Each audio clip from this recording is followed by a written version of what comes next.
or two, and I know it's really important to all of us, and therefore I will ask that we ask a question or make a comment and we provide time for an answer. And I will also let you know that the health of interpreters and the people who do their important work on Parliament Hill is paramount for me, because it's the way we advance a country with 2 official languages, and that's something I think most of us wholeheartedly believe in. So that is my signal to you once again that I would expect only one person is speaking at a time, and that we maintain a little bit of eye contact to know that we want the floor to pass. However we do, we're capable of doing this. The clerk and I will maintain a consolidated speaking list of members wishing to speak. And today we have with us Ms. Katie Telford, Chief of Staff to the Prime Minister. And as a person who observes the Sikh faith, a member of the Sikh community, I do want to wish everyone celebrating a happy Vaisakhi. This is a really big deal in our community, so I just want to express that to everyone who is here in person and watching. So thank you. Ms. Telford, you will now have time for an opening statement, and then we will proceed to questions and comments from committee members. Ms. Telford, welcome to Prague. Thank you, Madam Chair. I thought I'd start by explaining my role and how I receive intelligence. My job is to advise the Prime Minister and manage the Prime Minister's office. A key part of my role is ensuring he receives advice and information from all parts of government so that he can make the best decisions possible. This includes briefings from the National Security and Intelligence Advisor, the NSIA, and other intelligence officials. I am usually with the Prime Minister for these briefings. Sometimes we receive these briefings in secure settings known as SCIFs. That stands for Sensitive Compartmented Information Facility. All of our phones and electronics get locked up by the elevator and don't enter the floor, let alone the room itself. Other times, the NSIA will request that I read a document that is brought to me by a CRO, a client relations officer. The CRO hands me the document, supervises me while I read it, and takes it back. Sensitive intelligence is treated with the utmost care. There is a rigorous vetting process to obtain top secret clearance, which I have, and there are equally important obligations one must uphold to keep that clearance. That is because publicly disclosing what our intelligence agencies know or how they come to know it can irreparably harm Canada's national interests and put people's lives in danger. It can also threaten Canada's ability to obtain intelligence in the future because Canada is a net importer of intelligence. In my years in this job, I have seen a huge range of intelligence from all parts of the world. Some of it has been wrong, proven wrong, some of it right. Some we may never know, or only with time will we learn if it's true. Even intelligence that is proven wrong can be useful. It can shed light on the motivations or the agenda of the source or a narrative that is being pushed. Intelligence often comes as fragments of information that then needs to be analyzed, assessed, discussed to understand what they really mean. And that work has to be done by situating those fragments in a wider context of information. As the Deputy Minister of Foreign Affairs told you at this very committee, intelligence rarely paints a full, concrete, or actionable picture. Depuis 2015, notre gouvernement a renforcé les mesures qui protègent nos institutions. Our government has strengthened the measures that protect our institutions against foreign interference. I can confirm with certainty that it has always been a priority and that we have undertaken concrete actions on this file. It is therefore important to take a moment to look at the work that we have accomplished. In its 2015 platform, the Liberal Party had promised to create what is today the National Security and Intelligence Committee of Parliamentarians. He, as an MP under the Afghan detainee issue under the Harper government, Prime Minister Trudeau noted the need for some MPs to have access to classified intelligence, which was not the case previously. That is why our government passed a bill to create this committee. For 6 years now, MPs of all stripes have received, with a top secret security clearance, examine classified intelligence, study it independently, and report on it publicly. And the committee is now working on a review to assess the state of foreign interference in federal electoral processes, among others. The threat of foreign interference has evolved since 2015. We saw what happened during the American elections in 2016 and the French elections in 2017. So to better protect our federal elections in 2019, the government established a public protocol for major electoral incidents. And this protocol was part of our cross-government plan to protect Canadian democracy, which was launched in January 2019. The protocol, which is administered by senior public servants with access to classified information on national security, determined that the elections of 2019 and 2020 were held freely and fairly. In 2019, we also established an office to monitor national security and intelligence activities, and the office will examine our security and intelligence agencies to assess foreign interference before and after the last two elections. We also created the mechanism for rapid response and the working group on security and intelligence threats targeting elections. All of those who help Both of those help us manage foreign threats affecting our democracy and to counter them. As the Deputy Minister of Foreign Affairs told you, the tools to fight against foreign interference are more and more numerous. By May 23rd, former Governor General David Johnston will provide us with his recommendations on the matter. He will have unlimited access to classified documents to do his work. And of course, we already know that we will accept these recommendations. The Prime Minister's office was told about specific intelligence and what we did as a result. I will do my best to answer your questions. At the same time, I must respect the law and the same boundaries as the director of CSIS and the NSIA did when they appeared before you. These constraints are exactly why NSICOP was created. But what I can say here is this. When we receive intelligence briefings of any kind, we don't leave any stones unturned. We usually start by asking a lot of questions. Questions like, how credible is the intelligence? Who else has been briefed? Who else needs to be briefed? What decisions are in front of decision makers? What actions have already been taken? What actions can be taken? And what authorities are needed to take them? Very often, they are not within the Prime Minister's or Cabinet's authorities. By that, I mean those are decisions for law enforcement or intelligence officials. And as you've heard from them about the tools they have available, like CSIS's threat reductions. All that being said, if there are actions to be taken to protect national security, we do not hesitate. Let's remember that foreign interference threatens all democracies. It comes from many authoritarian states, like China, Russia, and Iran. It targets all aspects of society, our communities, particularly diaspora communities, our universities, research institutes, all levels of government, and all political parties. It is not a new threat, but it is an evolving threat. It is a threat we will continue to do our utmost to guard against. I want to end by addressing the debate around my appearance today and whether I am the right person to appear before you. I am a consumer of intelligence, not the one who briefs on intelligence. The NSIA is the person who directly reports to the Prime Minister on these matters. On top of that, for all the reasons outlined today, these matters are extremely sensitive, and the law limits what I can talk about in this public setting. Ultimately, I have accepted this invitation because I want Parliament to work. I've devoted most of my professional life to getting people involved in politics, to run for office, to advance the causes that they believe in, and to make a difference in their community and in their country. That's why I'm here, and I believe why we're all here. Protecting our democracy is one of the most important things we can do and one of the most important parts of my job. Campaigns, politics, and democracy are all about people expressing their rights and electing who represents them. I will always fight for these rights and defend against any attempts to undermine them. And with that, I will do my very best to answer your questions. Thank you, Ms. Telford, for those opening comments and for being here with us today. We will now commence with 6-minute rounds, starting with Mr. Brock, followed by Ms. Sahota, et puis Madame Goudreau. And then Madame Goudreau, followed by Madame Blaney. Always, one person will speak at a time. And Mr. Brock, the floor is yours. And I'll just give a quick reminder that this is Procedure and House Affairs Committee.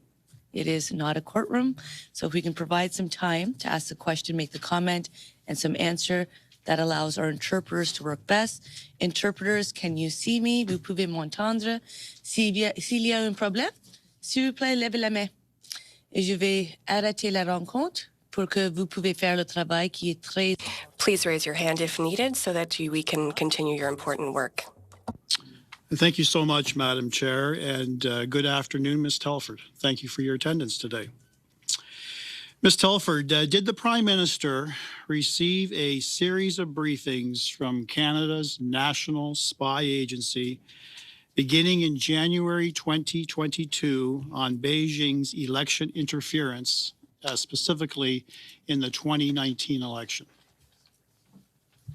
I believe you received from the National Security and Intelligence Advisor and from the Privy Council Office a listing of briefings that the Prime Minister has received on the subject. Yes, you're referring to the document that was undertaken by the National Security Officer, Jody Thomas, on March the 1st of this year that we received this morning at 10 o'clock in the morning. And I've looked at this, and there's no indication about any briefings in January of 2022. But noteworthy, the commentary on the beginning of page number 1 indicates the list is not exhaustive, as the records are not complete in all cases. And this only represents formal briefings as opposed to informal briefings. So I'll ask the question again. Did the Prime Minister receive a series of briefings beginning in January 2022 on Beijing's election interference in the 2019 election? Yes or no? I think, Madam Chair, the answer may have been given in the question, which is that in the preamble in the memo, it talks about how there's all kinds of conversations that go on about some of these topics that can't all be captured in terms of formal briefings. And you have the list of formal briefings that are provided in the memo. So I can take that as a yes, that he would have received some informal briefings in and around that time frame, January of 2022, as reported by Global News on November the 7th of 2022. I can't speak specifically to what was discussed in briefings over the course of those months and whether it was related to what was in the reporting. Again, Ms. Telford, I'm not asking for specifics. I'm asking you to confirm that is more than likely, in fact, it did happen, that he would have received briefings along those lines in January of 2022, notwithstanding that is not repeated in this particular document that we got today. Did and more than likely, in my experience, are different things. I think it is quite possible that there were discussions throughout that time period around foreign interference. As I think the Prime Minister said yesterday, we have talked about these subjects a lot over many years because there's been a lot of activity and a lot of work that this government has done on this front. And the Prime Minister was briefed on China's Toronto consulate directing a large clandestine transfer of funds to at least 11 federal election candidates and numerous Beijing operatives who worked as their campaign staffers.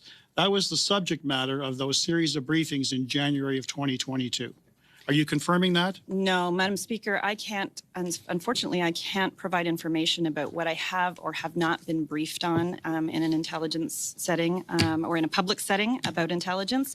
But what I can remind the members through you, Madam Chair, of is what the NSIA said when she was here actually on March 1st at this very committee. And she said the connection that was being made between 11 candidates and funds that you're describing, that was inaccurate.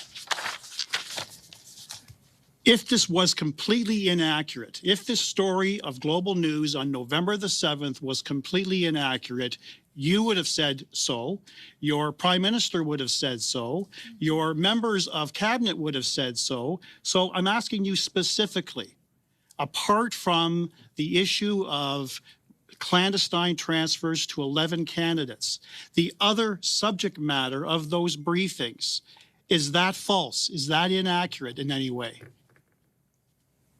I'm sorry, you might have to clarify the question, Madam Chair. You've highlighted that there was an issue with respect to the Prime Minister never receiving any information respect to the transfer of monies to specific candidates. I'm talking about the broader description of evidence and intelligence that was shared with the Prime Minister in a series of briefings in January 2022, as reported by Global News. Is that inaccurate?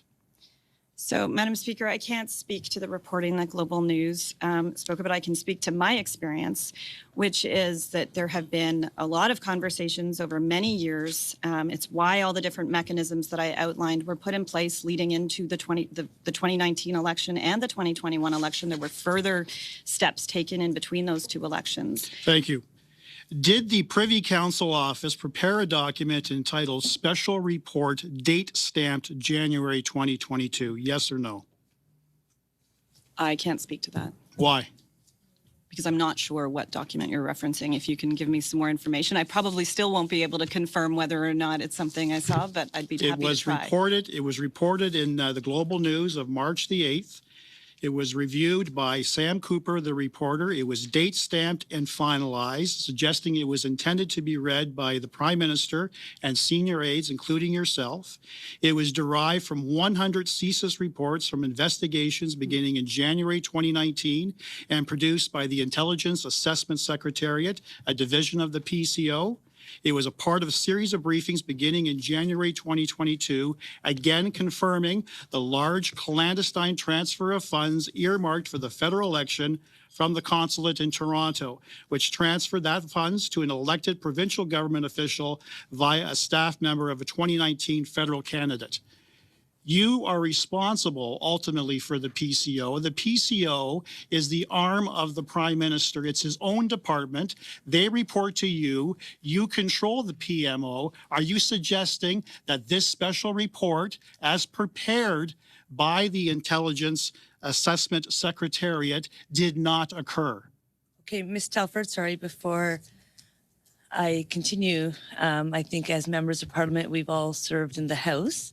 And when you suggest you are referring to the chair in this role. Yes, I Mr. am. Prock, you are referring to me. No, I'm not referring to you. Through you, Madam Chair. I was hoping so. I did not hear those important through you two words. Thank you. But I did appreciate for the most part the exchange. And I think it was nice that we were able to let pauses so the interpreters can do their work.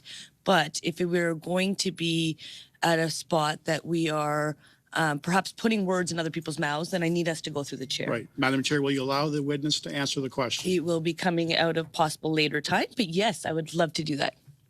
Ms. Telford. So I should answer now? Okay. I just want to clarify because you, through the chair, the member was asserting a number of things about what I do, and I want to go back to what I said in my opening statement about my role. The Privy Council Office does not report to me. I manage the Prime Minister's office. I do, however, work very closely with the Privy Council Office, and there's some extraordinary public servants in there, including one who reports directly to the Prime Minister, the National Security and Intelligence Advisor. And I want to remind the room again, Madam Chair, of what she said, which was that the connection that was being made between the 11 candidates and essentially much of what you're saying there was inaccurate. Thank you, and I appreciate you keeping that brief because I do try to make sure that the time of the question and answer are the same. And I will now proceed to Mrs. Sahota. Thank you, Madam Chair. First of all, thank you, Ms. Telford, for coming here today. I still hold the belief that staff should not be the ones that are held accountable, but I want to thank you for taking the time out to come today to make Parliament functional. It's important to see that you've done that at many times during your time here as Chief of Staff, and not many others have ever done that. So I think that goes to show that you are a leader. However, I think some of the things that have been implied, which you've clarified, the fact that a Chief of Staff controls PCO is untrue. And you've, in your opening remarks, made it quite clear that many times as the consumer of intelligence, you do your due diligence in terms of finding out what has been done, what can be done, and whether you even within the office of the Prime Minister, anyone has authority to do so. And so I think that is really important. And maybe we can get to some of what Mr. Brock is trying to get at. And I think perhaps what we need is a better understanding of how you get briefed on intelligence, and specifically what type of intelligence is brought to your attention, by whom is that intelligence brought, and what happens exactly in specific circumstances when you receive that. So thank you, Madam Chair. Intelligence comes to us in many different forms from many different parts of the government, though it all ultimately funnels through the Privy Council office and the NSIA in terms of what comes directly to us. And so they kind of bring together so many different parts of government where intelligence can get collected, from the Global Affairs Department to D&D and CSE. There's a glorious number of acronyms that can sometimes and not always roll off the tongue easily, but they produce all that information, and then it comes into the PCO Intelligence Analysis Unit that will pull it together and determine what needs to make its way to the Prime Minister. And the NSIA, as I mentioned earlier, will flag some information that she will want read. Sometimes I will walk into the office and the crow will be sitting there, and I know I need to clear my schedule to read something. And other times it will get scheduled. Sometimes it's formal briefings. Sometimes, you know, we see something, sometimes in reporting, and we will need to just catch up quickly in a sort of pull aside, as they say in government, in wherever we can find the time. And also, of course, ahead of any international meetings, whether they be international meetings happening here in Canada or happening when we're traveling around the world. It's particularly important because we work very, very closely with our allies on all matters to do with intelligence as well, particularly our Five Eyes partners. And so there's a lot of different opportunities that we talk about these things, which is why it gets complicated to try to pin down some of these briefings in the way I was being asked about. I guess I'll move on to part of your role is making sure that the Prime Minister gets the best information. So through these briefings, I'm assuming that at times it seems like from your description, it is just you getting briefed on some of the matters. Given that you're not an intelligence official yourself and a consumer, you rely on the work of these officials that's given to you. How do you then determine what is then briefed, or how, when and why the Prime Minister gets briefed? How do you make those decisions? So I can, as I mentioned in my opening statement, I'm usually with the Prime Minister when he's briefed on these matters, and it's actually pretty rare for me to have formal briefings where it's me alone. It doesn't never happen, but it's pretty rare, and it's usually a question of scheduling when that happens more than anything, because it's really based on the NSIA's advice. Sometimes other staff who are in the office, other senior staff, will meet with officials, or they'll read something in reporting and they'll say this is something that we should make sure the PM sees sooner than later. But ultimately, even those thoughts will go to the NSIA, who will make the ultimate recommendation on what needs to be scheduled, who should be there, in what format he should get briefed. Okay. So talking about particularly foreign election interference, you are often, I'm sure all of these briefings that you're discussing are not particularly about election interference. They're about travel that you do and interactions, foreign relations with many countries. I imagine this, the scale and scope of the amount of intelligence that you receive on any given day is quite vast, given the international issues going on around the world with Ukraine, with the Chinese spy balloons, and many things that we're seeing even in the news down south in the last few days. So given that it is so vast, can you help us understand a little bit better as to the amount of intelligence that is provided to your office? It varies, as you say, but it dependent on events. Obviously, a lot more starts coming in around the time of the balloons, for example. And certainly in the lead up to, as has been publicly spoken about before, and of course, following the invasion of Ukraine, there's been all kinds of intelligence that came in much more increasing volumes. And so, you know, it really does depend on the events, but there have been many events, as you said, in the last number of years. So this is a significant part of the job.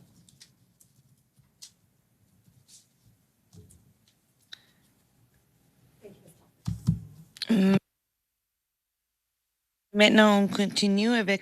And now we are continuing with Madame Gaudreau. Since we have two official languages, you may choose to speak in the language of your choice. Ms. Telford, I know you speak French very well, but we don't have a lot of time.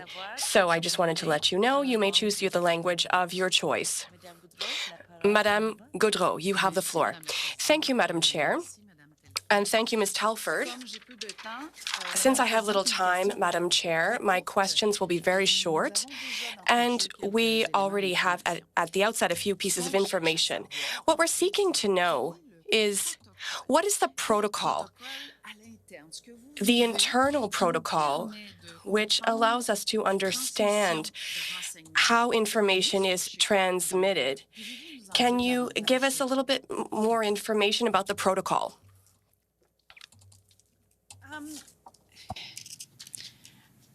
It largely, as I said, and this is why, you know, there's a question around whether I'm the right person to be appearing here. And so, as I said, I'm going to do my best because and I apologize, I'm answering in English. I just want to make sure I'm getting it right and I can speak faster. It's largely run through the NSIA. I mean, that is who governs all the gathering of intelligence, and it's actually why the Prime Minister actually changed the title. It was the NSA when we came into government, and he actually inserted the word intelligence into it because that is such a huge part of the function of that function.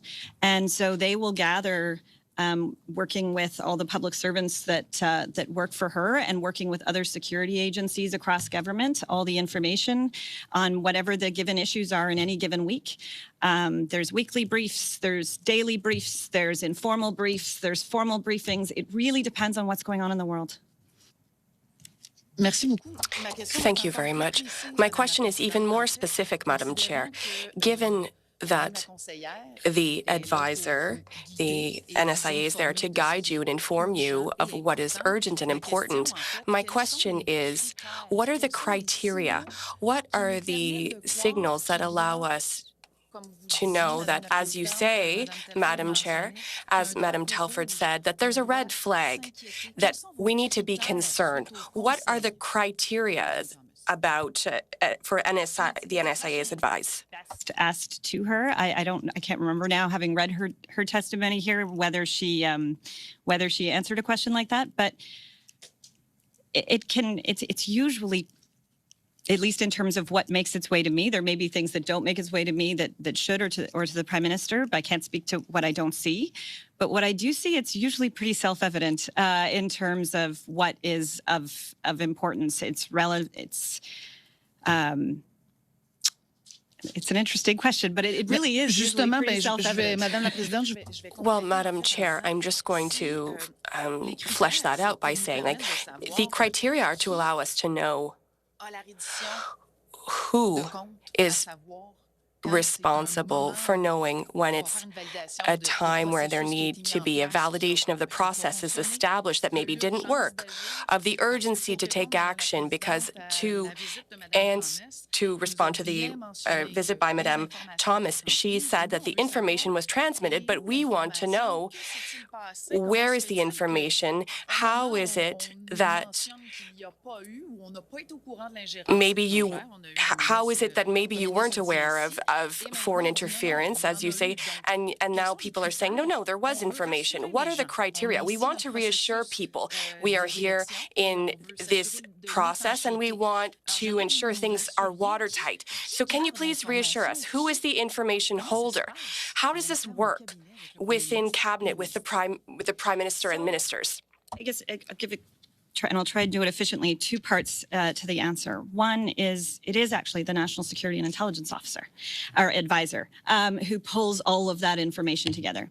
But second, I think, there are legitimate questions, and we had them when we were in opposition as a party, and they continue to exist today. And even in government, you have questions about whether everything's working right. And it's actually why this government put in place NSCIRA.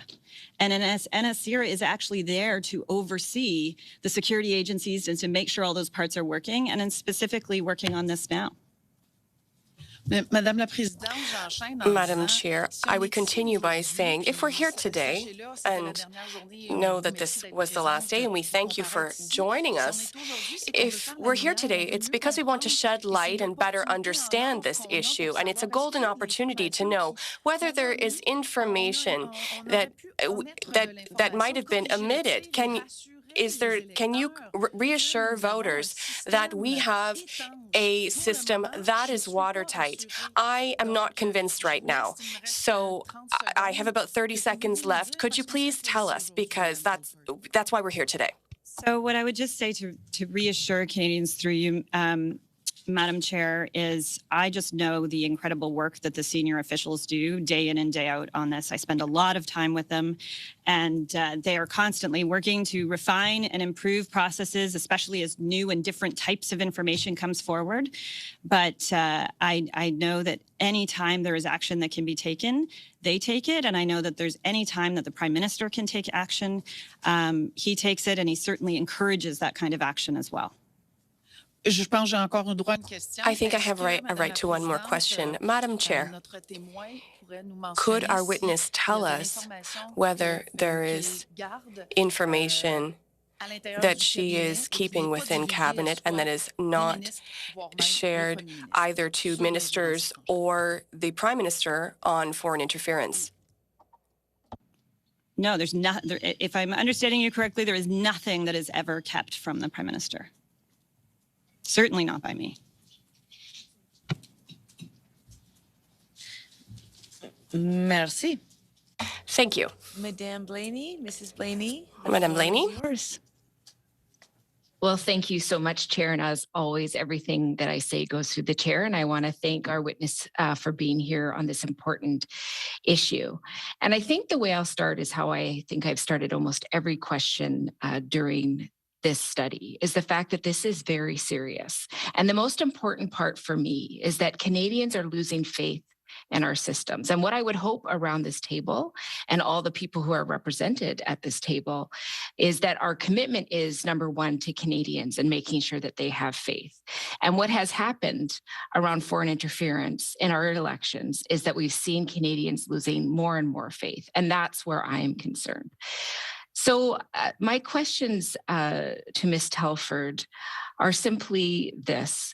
We have seen the Liberal MPs in this committee repeatedly point out that the Arar public inquiry was really effective on shedding light on intelligence leaks and providing Canadians with transparency, even when the government at the time was providing misleading information regarding Mr. Arar.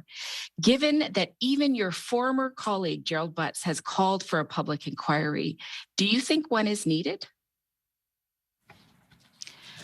I think, as I mentioned in the opening statement, that for the very reasons you set out in terms of the importance of this issue, the seriousness of what we're talking about, they need also to take it out of the partisan arena, and that it's an extremely complex issue for some of the reasons I laid out and for a number of other reasons I'm sure you've touched on in committee over time. That this is why the Prime Minister walked through a number of actions he took, and a number of different follow-ups that are ongoing as we speak. As I just mentioned in a previous answer, there's NSCIRA. So sorry to interrupt. I certainly don't want to hurt the interpreters because they are very important to us and provide the ability for us to do our work. So it seems to me that you're not interested in really answering the question, because what we're seeing is more and more distrust from the Canadian public. And I think a public inquiry would make a difference, because then people would see it come out of the partisan sphere. And right now it's having to stay in the partisan sphere because action is not being taken. So I'm just wondering, have you ever advised, through the Chair, of course, the Prime Minister against launching a public inquiry? And if so, why? So let me try again on answering your question. I was certainly trying to. I think a lot of people look at the what's become known as POIC, the public inquiry that went on last fall in response to the Emergencies Act, and saw it having worked as another example. You spoke about another inquiry and said, why not do this? And there have been many discussions on this front, as you know, at this committee and in many other forums, including in our office and with the Prime Minister on this.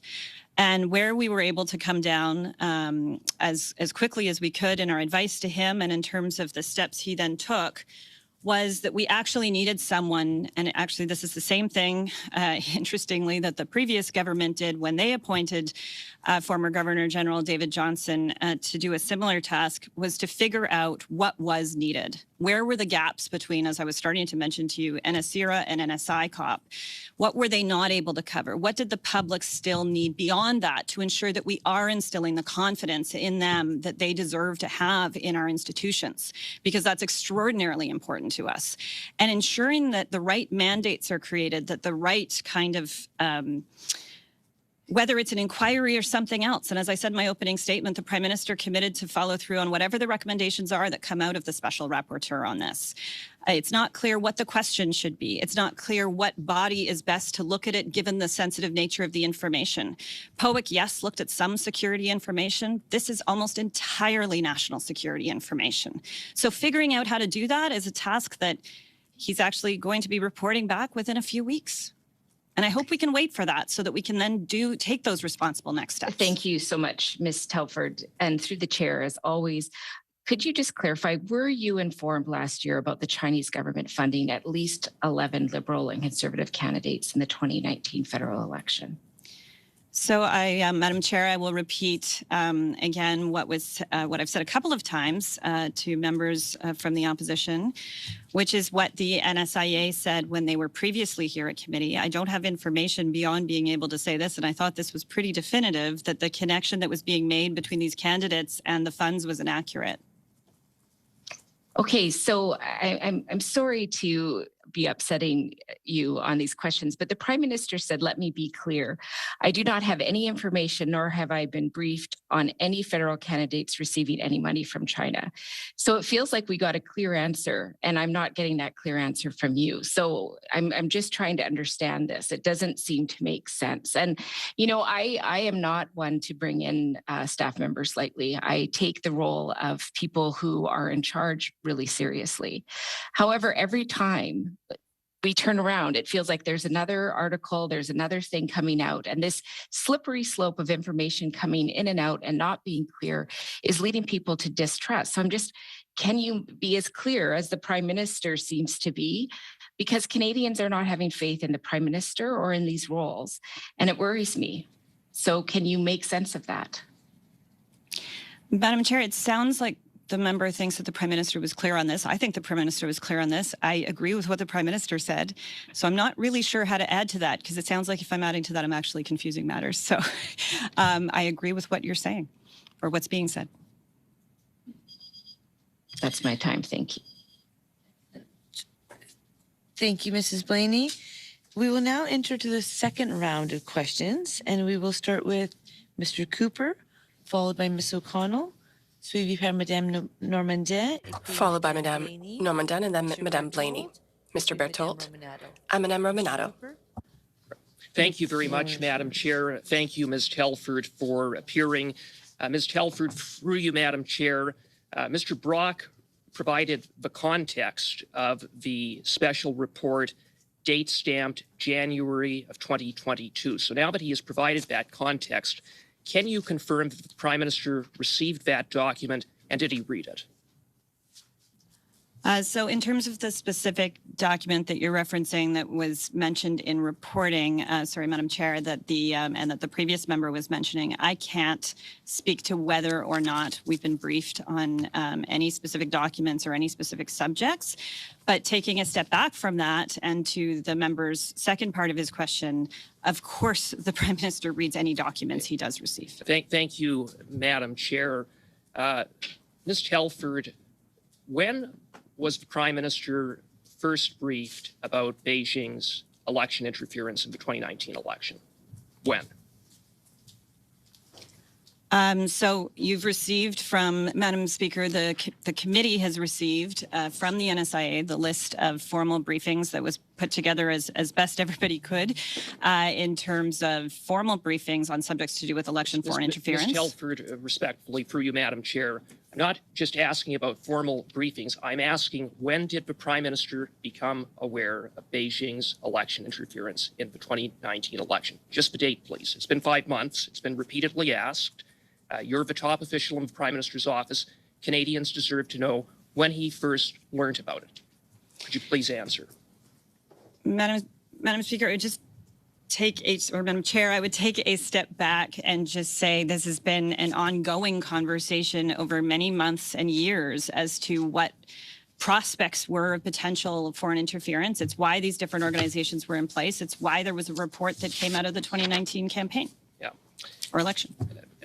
Again, Ms. Telford, I want to be clear that Canadians deserve a date, so maybe to provide some, provide further clarity, the Intelligence Assessment Secretariat of the PCO prepared a daily foreign intelligence brief dated February 21st, 2020, in which that document has been produced to this committee, a heavily redacted version of that document. It speaks of, quote, subtle but effective interference networks in the context of Beijing and its interference in the 2019 election.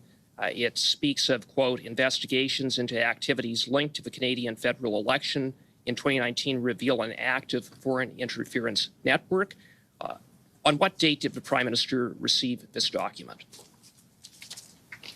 I could not tell you what date he did or didn't receive a document. Did the Prime Minister receive that document? I don't have that information in front of me in terms of that specific document you're holding. You don't have any information about that document. Now, it was a daily and foreign intelligence brief through you, Madam Chair. It was a daily foreign intelligence brief. Ms. Thomas said that it would have been in the Prime Minister's daily reading material. Would she be wrong? It may have been. I am not suggesting she's wrong. It's that I can't speak to where he was that day. Sometimes briefs come in a whole bunch of different formats because those kinds of pieces of information are not just floating around. So I don't know whether he got a verbal brief that day, whether he got a weekly wrap up that week, or whether this was a daily one that he had on his desk. This document has been widely reported. It's one of the very few documents that have been produced to this committee, and it's highly relevant to the question of what the Prime Minister knew and when he knew about Beijing's election interference. And your inability or refusal to answer whether the Prime Minister had, in fact, read this document, was briefed about it, is troubling. It doesn't inspire confidence. In fact, it invites suspicion. And perhaps your unwillingness to confirm that is because, as Global News has reported, that document spoke of, quote, foreign interference networks in the Greater Toronto Area that implicate at least 11 candidates in the 2019 election, that Beijing's Toronto consulate was involved, and that it involved the clandestine transfer of funds. So, in other words, the Prime Minister seemingly knew as early as February of 2020 about candidates. Why has he misled Canadians for the past 5 months? So a couple of things, Madam Chair, is one, everything the Prime Minister receives, he spends a lot of time with, and he most definitely reads. So I can confirm that if they are documents that he received, he absolutely read them. Second, that he's briefed on matters of foreign interference and matters of election foreign interference as per the documents you have received on a regular and ongoing basis. And third, on the specifics of what you were referencing there, I can't get into, unfortunately, in this public setting, what was or wasn't briefed on in the level of specificity you'd like. Thank you. Mrs. O'Connell. Thank you, Madam Chair. Thank you, Ms. Telford, for being here. I want to start off with kind of following up where the Conservatives just left off. I think the Conservatives would have Canadians believe that foreign interference just began in 2019 and that this is a relatively new phenomenon and they would like to find some smoking gun date. In fact, in your answer, Ms. Telford, you talked about the fact that foreign interference is ongoing and that's why there are several briefings on the topic. In addition to that, members of the House would have actually received the 2019 NSICOP annual report that talked about foreign interference, so they can look at their own dates in terms of when they were notified. But I want to get to the issues around foreign interference, the fact that it's not new. And you mentioned in your opening statement the fact that Canada is a net importer of intelligence. We can look at the situation that's happening in the US right now. They're having very similar debates about foreign interference and national security information being in the public realm. And some of the comments being made in the US right now are questioning if national security information is not held with the care and sensitivity that it deserves, will our ally, or in the US context, will allies not want to share information with countries who don't treat foreign national security information securely? As Canada is a net importer of intelligence, the requests from Conservatives to have unredacted documents, to share details of national security information, details of briefings, would that not pose a significant risk if Canada no longer took the strong and firm approach to handle national security with the utmost care and sensitivity that it deserves? Would that put us in risk of not receiving intelligence from, for example, our Five Eyes allies? Thank you, Madam Chair. And that is why I raised it in the opening statement, that is something that we have to always be guarding against and careful about. We have to treat this material with care, both because it can put lives at risk, most importantly, because it's in Canada's national interest to keep this information protected. But also because of the impact it could have in terms of relationships with allies who we share intelligence with and who we receive intelligence from. And it's actually one of the reasons that the government put into place NSICOP. Because it was actually something we looked at our allies, many of whom already had organizations like that. And it was something that the government, before the current government, did not put in place and did not take any steps on this front, despite having been embroiled in the Afghan detainee issue, which I spoke to in my opening statement as well. They just continued to provide information to or continued to refuse to provide information to the House when the House was looking for it then. And it was having lived through that experience that the Prime Minister made the commitment in the 2015 platform that we needed a body like NSICOP. And then some time was spent actually working with allies and learning from allies on how to put that together properly and in a way that could even be improved on from their own experiences before it was launched, I think, midway through the first mandate. Thank you. And Madam Chair, through you, the leader of the Conservative Party, Mr. Poilievre, has said he refuses to get briefed on national security matters because he doesn't want to then be restricted to speak. The former leader, Mr. O'Toole, removed members from NSICOP. There were statements that the now leader of the Conservatives, but when he was the Minister of Democratic Institutions, didn't take action on strengthening our democracy because he felt it wasn't in his partisan issues. Yet, Conservatives continually remove their members from learning the facts of the national security situation going on in this country in a secure way. Yet when you appear today, and reasonably so, say there are going to be limitations on some of the information you can share in an open setting, Conservatives say, what are you hiding, etc. Mr. Cooper's used collusion in the past. Could you maybe speak to the fact, the reasonableness that if Mr. Poilievre doesn't want to be briefed so that he is no longer constrained to keep national security matters confidential, that can you perhaps speak to why the sensitivity around your testimony today? Just very briefly, I do sign documents that are declarations of indoctrination when in order to become cleared, and I take those things very seriously. And I think, as was mentioned, Madam Chair, even the leader of the official opposition takes them so seriously that's why he did not want to be briefed or cleared. And so I think it sounds like people understand why I can't speak to these things. Thank you. Madame Normandin. Madame Normandin. Thank you very much, Madam Chair. Madam Telford, I'd like to come back to a response that you gave to my colleague, Madame Gaudreau, through you, Madam Chair.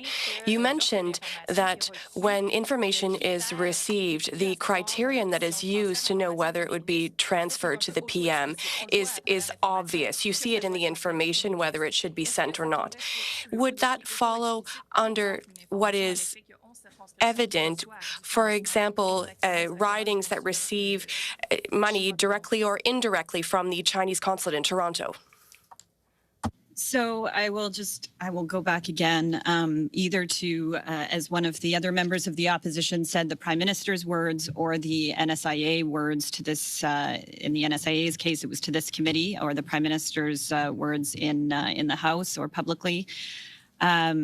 That the connection being drawn between those candidates and those funds is something that hadn't been briefed on and wasn't accurate in terms of how the reporting was. And the reporting evolved over time as well, I would just note.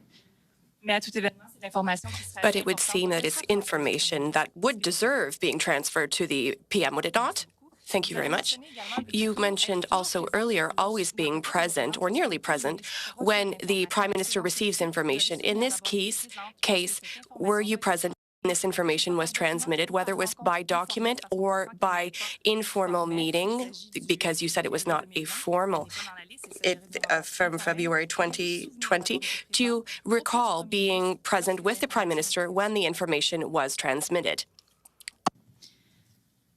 So, Madam Chair, if we're talking about the information that I just talked about being inaccurate, then there wasn't such a meeting to be present at. But as I said in my opening statement, I am usually there when he's being briefed. There are times I'm not. When he's traveling and I'm not on that trip and he's getting briefed directly, then I'm not getting briefed at the same time. And those would be some of the rare occasions where I would be getting briefed separately. In terms of the specific that you're referencing, it doesn't, there's nothing more I think I can say on that. But nevertheless, when you receive information and when you consider that it is inaccurate, the information is still received. Do you recall receiving the information and then deemed it incorrect afterwards? No, I think some of that is we learned through reporting, as I think both have said, and yes, then there were conversations to try to figure out what some of these things were, and you can see that in some of the timeline here too. Merci. Thank you. So I think that in French, like in Punjabi, people speak a bit quicker. So 2.5 minutes isn't very much time. But I didn't want to interrupt. But if you could speak a bit more slowly, I think Madame Gaudreau and others, just to let you know that I understand that there are sometimes more words that need to be used, so I will give you a bit more time. But for the interpreters, if you could speak a bit more slowly, I will work with you if we could do so next time. Does that work? Okay, thank you very much. Madame Blaney, 2.5 minutes. Madame Blaney. Thank you so much, Chair. So my question again returns to the lack of trust that we see in Canadians having for our institutions, and that it's really been shaken by these allegations. So should the current Rapporteur, David Johnston, recommend against moving forward with a public inquiry in May, do you think, Ms. Telford, that Canadians will accept that? Do you see any scenario where not moving forward with a public inquiry will help? I think I don't want to presume on what the special rapporteur is going to recommend, the government and the Prime Minister has committed to following through on the recommendations and to when they come forward, and it's not very long from now. So I think we need to make sure that we follow through on that as expeditiously as possible, so that we can all together across all parties build trust and continue to build trust in what is a troubling issue for everybody. We all should be working on this together. So, I think you mentioned earlier in your testimony through the chair, of course, a past example where there was a rapporteur that was set up in place before an inquiry. I just want to be clear that in that case, the terms of the inquiry was the focus of the rapporteur, to actually look at what those terms would be and how they would be followed. So right now, the process that's happening in Canada is sort of, we're giving a broad brush to a rapporteur to just sort of tell us what to do next. It seems like that's the take of the government. Instead of saying what is going to be transparent and clear for Canadians. We know that there's been a lot of things said. It's become very partisan. There's a lot of distrust in our institutions, which concerns me greatly. So I'm just wondering, I understand that you were trying to say that there's been rapporteurs before inquiries, but I think it's clear that we also know that those rapporteurs were set up to create the spectrum of what the inquiry would look like. This is very different. So I'm going to go back to the original question, which is, do you think Canadians will stand for it? And in the sense of the role that you play with the Prime Minister, is there any concern there that the voice of Canadians is not being heard and what they need isn't being delivered? So, Madam Chair, first off, I agree with the concern. And I think we should be all working to figure out paths forward that can be constructive and ones that can be communicating as clearly to Canadians as possible, that their institutions are strong and that they can have faith in their electoral systems. And that, yes, there is this threat that we have been talking about for years, but that obviously has received some more attention of late. And being able to explain clearly and concisely what that is and how the systems work to combat it, I think is extremely important. I'm not sure my understanding of the history of the previous rapporteur is the same as yours, but maybe we'll figure that out later. I think, but answering your final point, I think it's extremely important that we all figure out the answer to that. So I actually don't know that we're disagreeing that much, other than I don't want to presume where the special rapporteur goes, whether it's to set an inquiry or come up with some other way of assuring Canadians that all the bases are being covered here. Thank you. Mr. Berthold, 5 minutes. Mr. Berthold, you have 5 minutes. Thank you, Madam Chair. Thank you, Ms. Telford. Ms. Telford, I read an article from February 17th, which talked about a Chinese strategy to influence the 2021 Canadian election. These are information that Canadians have seen published. The Globe and Mail saw the documents from CSIS. Did the Prime Minister also see these documents? I can't, unfortunately, speak to specifics of what the Prime Minister has or has not been briefed on in all of this. But as I said before, in taking a step back from the specifics of your question, the Prime Minister has been briefed regularly and gets information in a variety of different ways on what was happening around election interference in the last 2 elections. Thank you. You already said that. Did you see these documents? The answer would be the same for me. The documents that were shared with our Five Eyes allies, with the governments of France and the Germans, that were reported on in the Globe and Mail, that Canadians were made aware of in newspaper articles. The Prime Minister certainly saw these documents, did he not? As I said, I can't get into what the Prime Minister has or has not been briefed on in terms of specifics of intelligence. It's frustrating, I know, for me as well, but it's for very important reasons that I laid out in my opening statement. I'm trying to help you, Ms. Telford. In the days that followed the report in the February 17th by the Globe and Mail, the Prime Minister himself said in response to questions on these documents, "We are very concerned by the leaks, particularly because there is so much inaccuracy in the leaks." So the Prime Minister himself commented on the content of this report. What revelations by the report of February 17th were inaccurate, as the Prime Minister said? So I've already referenced over the course of the committee today, Madam Chair, at least one inaccuracy that the NSIA has spoken to from reporting more broadly. I can't, unfortunately, go further than where the NSIA went or the director of CSIS went in when they were speaking before the committee. We'll review the facts reported by the Globe and Mail, Ms. Telford, because these reports are drawn from a series of intelligence collection documents. The first fact, the objectives of Beijing were to bring in a minority government. Was that inaccurate? Was that what the Prime Minister was referring to as being inaccurate? There have been a number of things we've been following up, obviously, on the reporting throughout the last number of months, and there have been a number of things that don't add up in the way that we know them or that officials are able to tell us about. Thank you. I will raise another fact. The objectives of Beijing were to damage Conservative candidates that were seen as being harmful to its objectives. Did the Prime Minister see that as inaccurate as well? I would take a step back to where Canada was in its relations with China going into the 2019 and 2021 elections. They were probably at their lowest point. Madame Telford.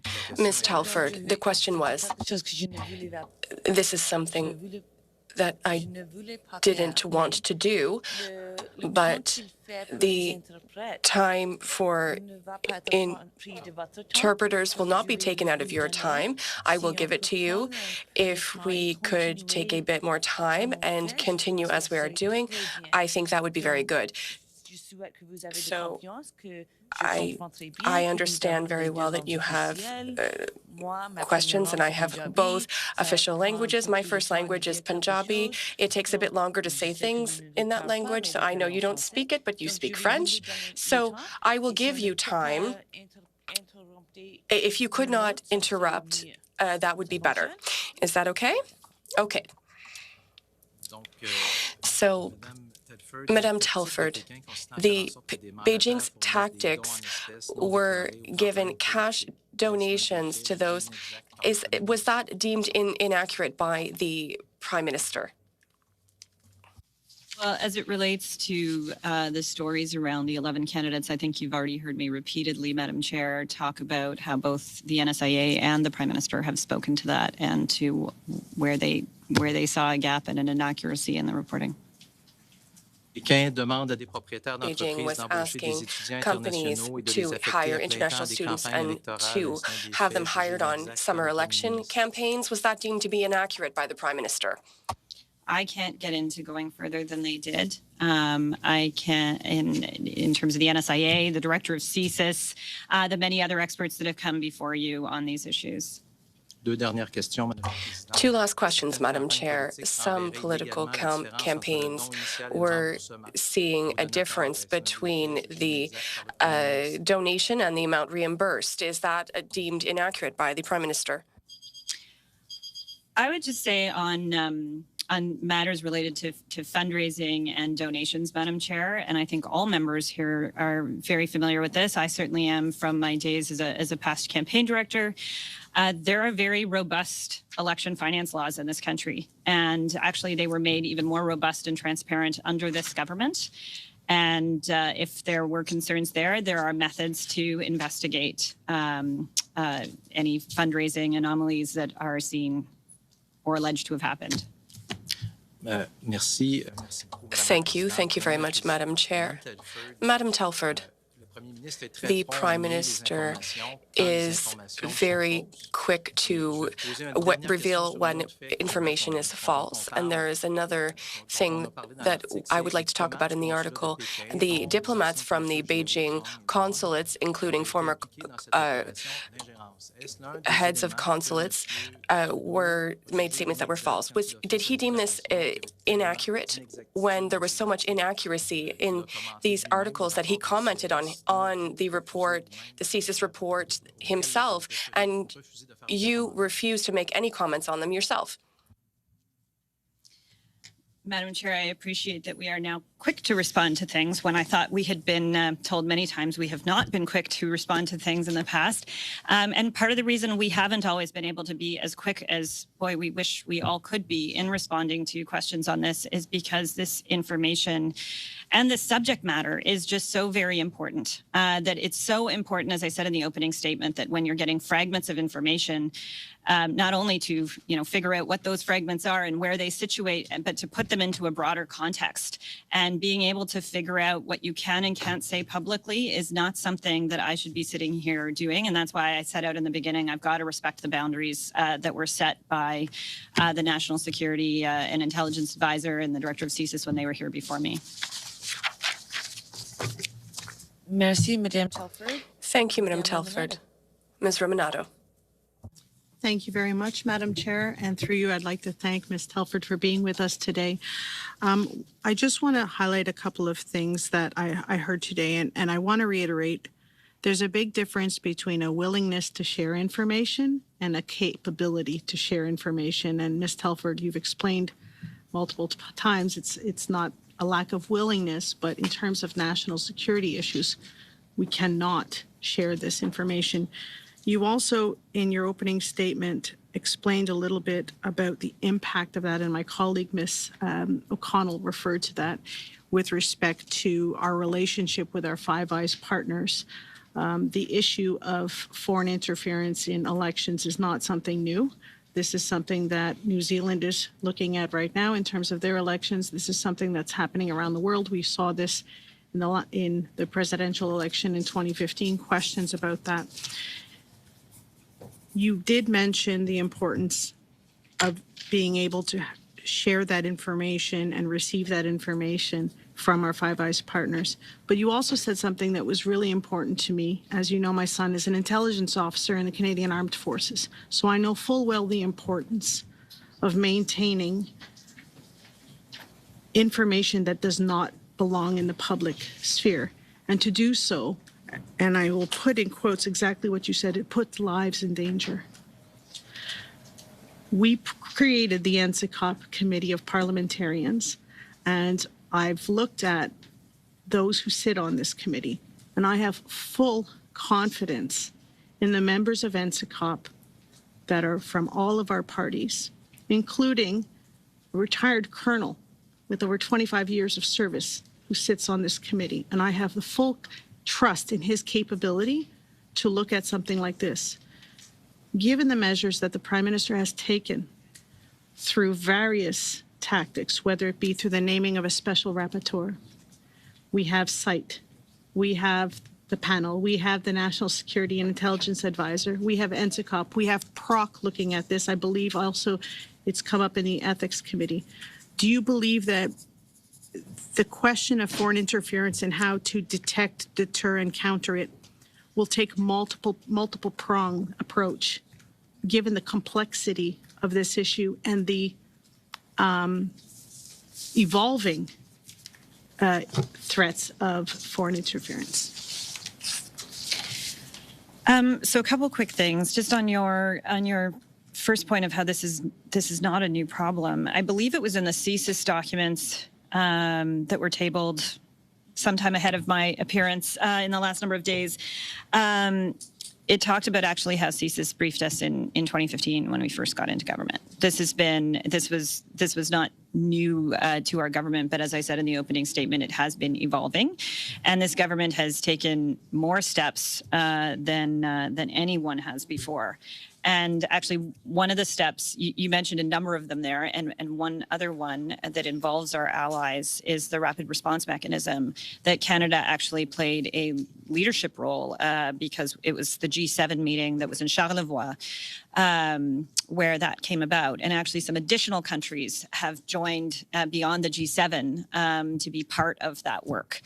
So Canada's actually been leading on this in the world. And to your point of the multi-pronged nature of this, it's why in 2019, and I mentioned this in my opening as well, there was a kind of pan-governmental whole of government plan to protect democracy that was introduced because it has to take into account misinformation and disinformation as well. And so the Department of Heritage is involved, and there's, many different departments and agencies throughout government have to be thinking about these things and are and have been for a number of years now, though there's obviously still more work to do. Thank you so much. And I brought this up in a previous PROC meeting. Would you say that perhaps one of the recommendations that PROC can make coming out of this study would be to make sure that members of Parliament are adequately briefed on how to recognize and mitigate and prevent foreign interference? Would you recommend that this committee suggest that members of Parliament and perhaps even their staff be briefed on what to look for, not only in election period, but in terms of our day-to-day actions? Would you recommend that members of Parliament and their staff receive some training in this regard?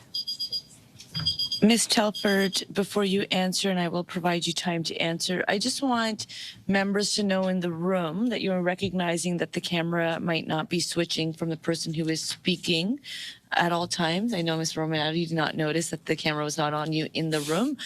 We understand that for public broadcasting on ParlView that it is switching. So that issue for the purposes of this room, we will get sorted out. But for the public, Mrs. Romano, not only did they hear you, they saw you. And that is something that's very important to us here. Mrs. Telford? Just two quick thoughts on that. One is certainly there is training for, and I received it when I first came into government, one of the more eye-opening briefings you can get. And then, but in terms of members of Parliament and whether more should happen on that front, I believe there were recommendations about that. I'm now not recalling whether it was which of the reports, but I think coming out of NSI COP actually, and that is also has subsequently been followed up by Minister LeBlanc and Clerk Charette in the report that they just produced, showing all the different actions where they went through all the different reports that have been put out in the last not that many years, and identified sort of what all of the different kind of next steps still are to be taken and by whom and by when. And I believe that is in there. Thank you.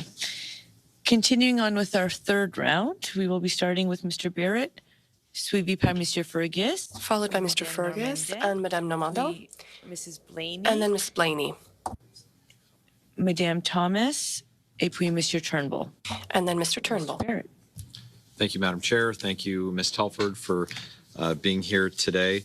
In the document received from the Privy Council Office, the Prime Minister's Department, that was requested on March the 2nd, it was received by this committee this morning. It states that on September 28th, that cleared Liberal Party of Canada representatives were given a security briefing. Who were the senior Liberal Party officials who were part of that briefing? I was not. And I believe you have invited to this committee the national campaign directors of the 2019 and 2021 campaigns, so they can speak to that in more detail. Do you know who the cleared representatives were for the Liberal Party? I do know that Azam Ismail, who you have invited to the committee, was one of those cleared representatives. Okay. Was Zita Astrabaz one of those cleared individuals? I don't believe so. Okay. I can't say that with absolute certainty, but I don't believe so. To your knowledge, has it been brought to your attention since that time that the then candidate for Don Valley North was made aware of any of the contents of any of the briefings given to cleared officials with the Liberal Party? Sorry, I'm not sure I'm following. Was he? What, did the candidate for Don Valley North, to your knowledge, was he given a readout or made aware of the contents of the briefing that was given to the cleared officials with the Liberal Party? So, Madam Chair, not to my knowledge, but I was not involved in that at all during the campaigns. I was on a full-time leave for both campaigns on the road with the Prime Minister for the whole campaign. So these were things managed by headquarters. Okay. The 25 ridings in the GTA, who would have been responsible for them, to the best of your knowledge, during the campaign on behalf of the party?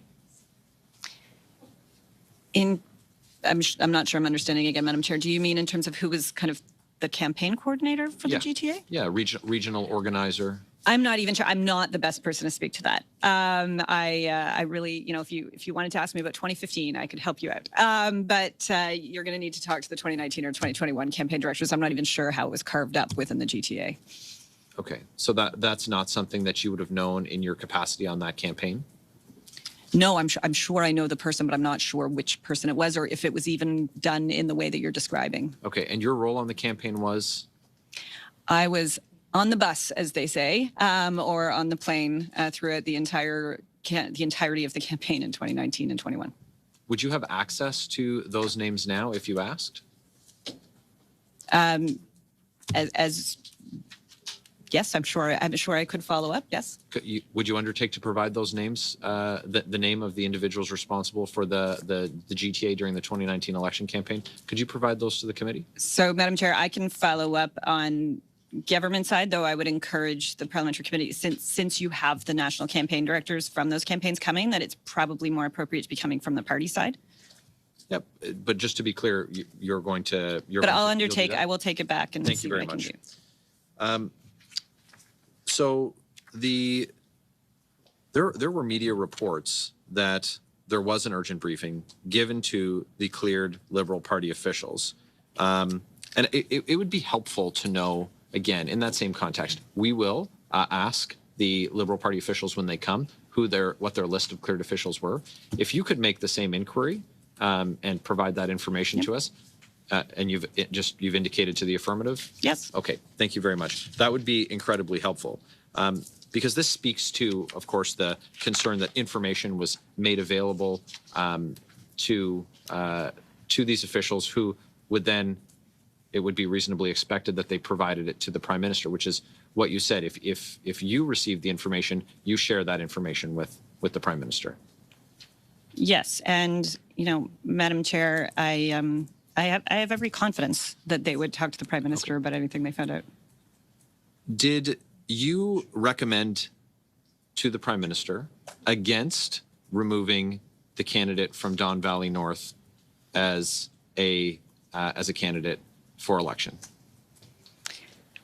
Madam Chair, the member that's being discussed stepped outside of caucus quite recently, so I'm not sure what is being referred to.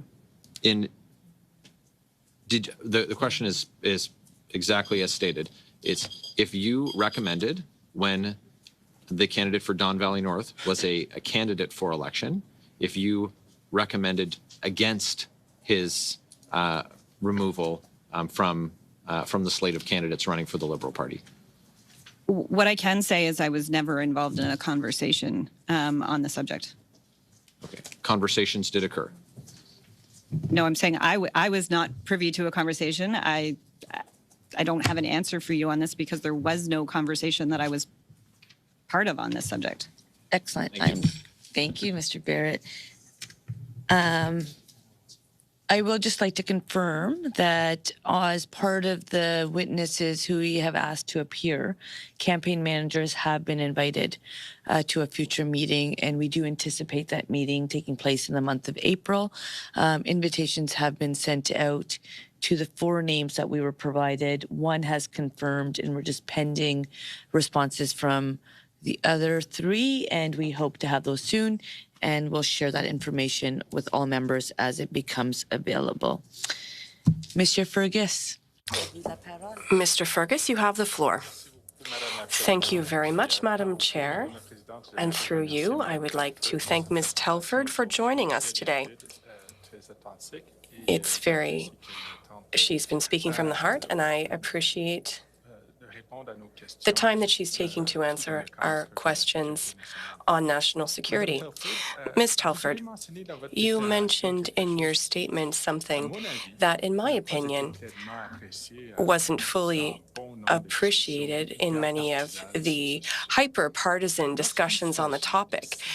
When we are dealing with foreign interference, a large part of what needs to be done, the measures to be taken, are protected by politicians. It would be completely inappropriate for politicians to be informed. For example, CSIS transmits information to the RCMP or the Federal Election Commissioner so that they can launch inquiries. And it is not up to politicians to direct investigations. Once again, it would be completely inappropriate. In your experience, do these organizations, do they already have cabinet permission to act and use the powers and tools that are available to them? I certainly believe so. And this would be the kind of thing, again, that NSIRA, for example, or NSICOP, through their different purviews, could be making recommendations on if they did see any gaps. But they certainly, law enforcement and security agencies have a number of different authorities that they do not need, nor should they have Prime Minister or cabinet authorities in order to proceed on. So just to confirm, it's not up to the Prime Minister's office to direct the activities of the RCMP or of CSIS? Absolutely not. Not at all. Thank you. The director of CSIS also told this committee that the CSIS Act provides a number of tools for CSIS to investigate foreign interference activities, adding, and if I can just find the quotation here, it is, we investigate these allegations and we use all the tools at our disposal to try to better understand, characterize these activities, and reduce the threat where possible. Are you at all familiar with these tools? Yes. Are these, can you provide that are these tools, as far as you know, satisfactory? Look, I think there is, we're learning quite literally every day, more and more information that is going to teach us and teach different parts of government how they can improve and what more tools they may or may not need to have. You know, these last number of months, even just in terms of trying to figure out how to communicate to the public on some of this has been an exercise for everybody in some cases in new and different ways, less so perhaps for the political side. But I think the tools have been used more than they ever have before, is my understanding. And I think you heard that from David Vigneault when he was here as the CSIS director. And agencies are talking to each other regularly, and they brief up regularly to ministers, to Prime Minister, to each other. And it's because this has been, as I said, while it's not a new threat, it is a evolving one. And obviously, as one of the other members here said, you know, there's been a lot of events in the last number of years. So whether it was, you know, misinformation and disinformation being spread during COVID, which was talked about in one of the, I think it was the NSICOP reports, whether it's talking about election foreign interference attempts, whether it's looking at businesses, as I mentioned in my opening statement, and the minister from, innovation was looking, actually he made changes earlier on within the last number of years on that front. Like, I think the government has to continue to keep evolving and adapting as we learn about these threats. I appreciate that. If I can sneak in one last question. the Foreign Affairs Deputy Minister, David Morrison, told this committee that the cabinet directive on the protocol states very clearly that whenever national security agencies become aware of an interference, they must consider all options to effectively address the interference. So the panel is in place to ensure that there is communication with the public if there's an incident that threatens the integrity of our elections. But before that, the protocol ensures, in the first instance, that there's consideration of what could be done to actually address the threat. I think that's quite important. So, Mr. Do you have anything? Oh, the question was coming. If you can ask the question so I can give it a little bit of time to answer, but the beep, beep, beep's gone on. Oh, I'm sorry. Yes. Do you think, do you have anything to add, or can you provide any color on what the government was thinking when the protocol was first introduced back in 2019? So I think, you know, it was a new thing going into 2019, and there was a review done of it. The review was made public. It was also studied by NSICOP, and NSICOP determined that the Site Task Force and protocol had fulfilled its mandate. But there were some lessons learned that came out of those reviews, and they were followed up on heading into the 2021 campaign. And now there are some further lessons learned that we've all seen in terms of the review coming out of the 2021 protocol and panel experience. One of those areas actually is in communications and figuring out how we, you know, going to an earlier member's comments around instilling trust in Canadians and ensuring we're always building trust with Canadians and institutions. That's one of the areas that it talks about needing to be worked on. And I think, you know, a great area for parliamentarians to really give some advice on as well. Thanks, Ms. Telford. Thank you, Madam Chair. Thank you. Madame Normandin. Madame Normandin, you have the floor. Thank you very much. Madame Telford, you mentioned earlier that no information is hidden from the Prime Minister. Is that correct? We had testimony 2 weeks ago at the Ethics Committee that for about 40 years, CSIS tried a number of times to sound the alarm about foreign interference to several governments. If CSIS is sounding the alarm about information that is important, do I understand that systematically a meeting would be organized with the PMO so that the information is transmitted? Yes, and it could even be, if there's an alarm being sounded, the meeting could happen with the Prime Minister extremely quickly as well. Sometimes these things happen same day.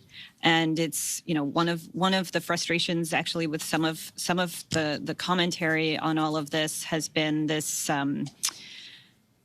this feeling that there aren't channels to do that. And I know that if it had ever been brought to my attention, if it had ever been brought to the Prime Minister's attention that there was something that was being missed, we would have acted on it. I would have ensured he knew about it, and I know he would have acted on it. That hasn't been the experience. Anything that has come forward, as I said earlier, he has acted on. Merci. Thank you. From that moment when we were reassured that CSIS was sounding the alarm that the information makes it to the Prime Minister, who deems whether the information is correct or incorrect? Is it CSIS? Is it Madame Thomas? Is it you in partnership with the PM? Is it the PM alone who judges the quality of the information? Who is it? In my opening statement, when we'll go off into a skiff, it's usually a group of people. Usually, always, as the NSIA wrote in her memo, she's almost always there. And sometimes there will be other senior officials as she deems appropriate, dependent on what we're talking about. The Prime Minister, of course, I am usually there, as I said in the outset, and then sometimes there will be some other senior staff there as well. And it's really important that we take the intelligence and we talk it through. And if we need other experts to come in and be able to answer other questions, then that will get scheduled immediately. And then who makes the decision to do in-depth research or not on certain topics? I mean, largely I would defer to the experts, though through our peppering them with questions, which we do a lot of, as I said earlier, that can sometimes lead to even more needing to happen. And if you would allow me, when you refer to the experts, who are you referring to? I considered the heads of our security agencies and then the experts that they will sometimes bring with them. An expert from a particular, who specializes in a particular region in the world, for example, or who specializes in a certain form of intelligence collection or that kind of thing. Those would be experts in my view. Okay, merci. Okay, thank you. So when we ask it, I am the one who say it aloud, and you continued, and that doesn't work for me. So please know that we have very little time and we must maximize it. So I gave you a bit of extra time, and I think that it's up to me to say yes or no, and so I'm saying it. 2 minutes et demi. Ms. Blaney, 2.5 minutes. Thank you so much, Chair. And of course, as always, everything through the Chair. So I hear very clearly, Ms. Telford, that you trust the Right Honourable David Johnston in his role as Rapporteur, and that's fine. What I am saying is that I trust Canadians. I trust their need to have trust in our electoral institutions, to be able to have these serious allegations addressed in a way that honors a national security and the need of Canadians to understand what has happened. How is Canada protecting itself? Is there any corruption that we should be concerned about? And how can Canadians have faith in the election process in the future? In my opinion, that can only be done through a public inquiry. So I guess what I am trying to understand is, what is the resistance from both the Prime Minister, the PMO? What is the resistance to giving Canadians a process that they can quantify, that they can see, that takes it out of the political sphere? You and I do definitely agree on that issue. You know, I find it frustrating to hear from some of the Conservative members that if you don't say this, then it means big problem over here. But I also don't like the sense that I think Canadians are having, that these big concerns are being minimized. Look at all the things we've created. Don't worry, there's no problem to see here. I don't believe that Canadians agree with that. So it feels like we're having this tug of war, and what we're forgetting in that tug of war is the accountability that Canadians require to have faith in our institutions. So I ask again, what is the resistance? Why can we not move forward in this way so that Canadians have assurance that their institutions are working, responding to the changing reality that we're in, and that we can have faith in those systems? Madam Chair, I would just like to start by saying it was suggested, perhaps, that the member trusts Canadians, and that's somehow different than my own point of view on things. And I just want to say, it is exactly because I trust Canadians that I do what I do, and that I believe in elections so much, and that I believe in the protection of our elections. And it's also why the government has taken the many, many steps that I've already outlined, and many more that I didn't have time to get to, over the course of our time in government. And it's not so much resistance as it is actually making sure we are setting up the right things, that the right environment is being chosen to be able to dig into the matters that you're talking about, so that those exact questions you're talking about can get proper answers. Thank you.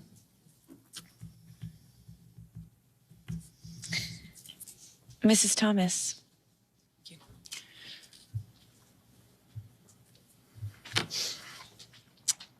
Ms. Telford, on February 13th, the Globe and Mail reported that in 2019, a CSIS briefing to the Prime Minister's office and the Prime Minister's Chief of Staff, who of course is you, warned about the connection that the former Liberal MPP for Markham Unionville had to the Beijing consular.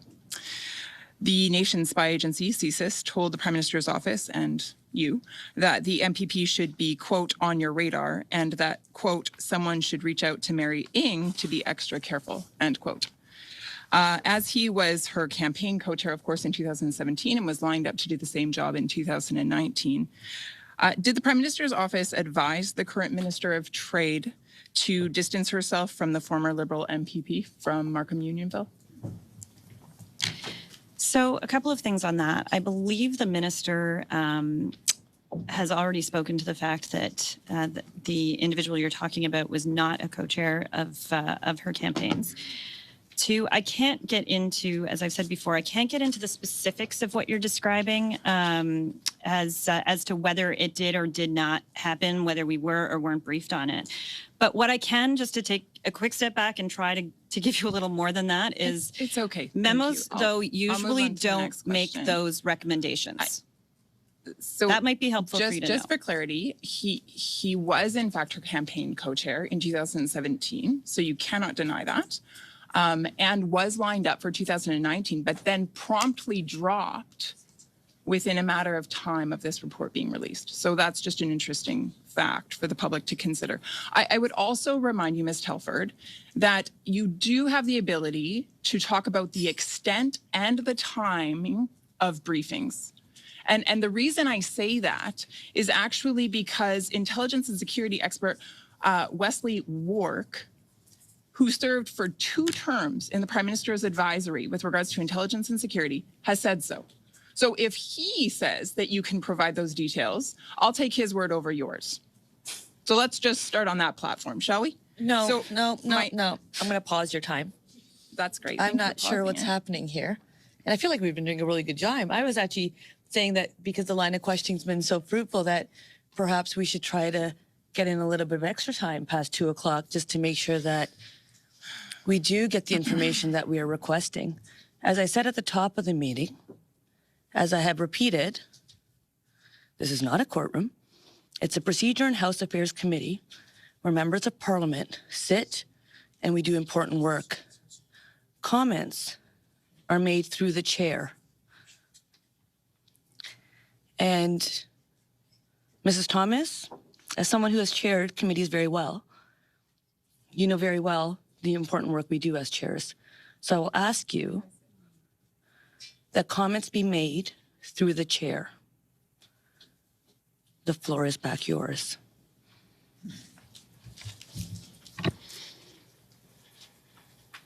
Through the chair, did anybody from the Prime Minister's office or the Liberal Party headquarters relay any information to the current Minister of Trade regarding CSIS warnings about the former Liberal MPP from Markham Unionville?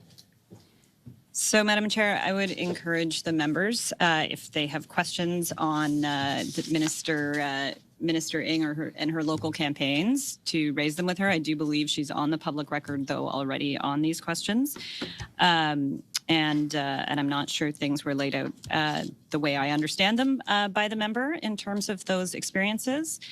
And the thing I was starting to try to say earlier that I think might be useful for the member to know is that recommendations don't tend to come to us saying you should go and do the threat reduction measure if there's ever one that's recommended. And so that's just something to consider in terms of how you are presenting, or sorry, Madam Chair, how the member is presenting certain things as facts that are certainly not the way that I have experienced things.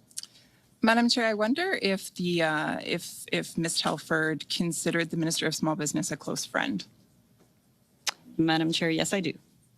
So I'm wondering then why the individual testifying would not inform Ms. Ng about the troubling information that CSIS provided. Madam Speaker, I would take you and the members back to what I said in the opening statement. Even what we share between other cleared individuals within government is something that we have to be incredibly sensitive and careful about. And threat reduction measures, if they are deemed as something that are necessary, is something that security officials do, not political staff. In June 2017, at Ms. Telford's request, the National Security Advisor prepared a document entitled, quote, Memorandum to the Prime Minister. And a draft of this memo was viewed by Global News, and it states that Beijing agents were assisting Canadian candidates running for political offices. I'm wondering what prompted Ms. Telford to request this memo. So as I said in my opening statement, I ask a lot of questions in a lot of meetings, and sometimes my name also gets attached to things, even when it's not coming directly with me, I have learned over time. But what I would just say, Madam Speaker, while I can't speak to this reasons I've said previously, My understanding through the reporting is that this was an unsigned memo, and it's particularly strange and not my experience to receive unsigned memos in PMO. So I'm wondering then through you, Chair, did the Prime Minister receive the memo? It was requested. Madam Chair, my previous answer stands for that question as well. The previous answer was that the Prime Minister receives and reads everything. I don't even know what's happening. We're doing so good. So we set a timer. The timer beeps at the end of a round. I've shown leniency that we can get you an answer beyond that time, and then we continue. I can ask to see if that timer needs to be louder, but it's been working so far, so I feel like we're in a good spot. Mr. Turnbull, the floor is yours. Thank you, Madam Chair, and thanks to Ms. Telford for being here today.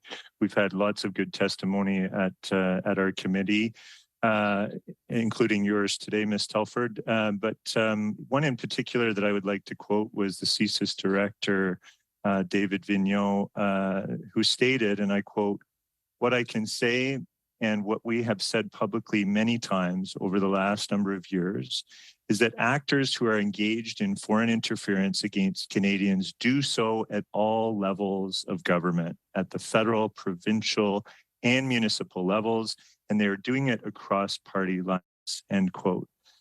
You made a similar comment, I believe, in your opening remarks, that foreign interference really affects all levels of government and all political parties.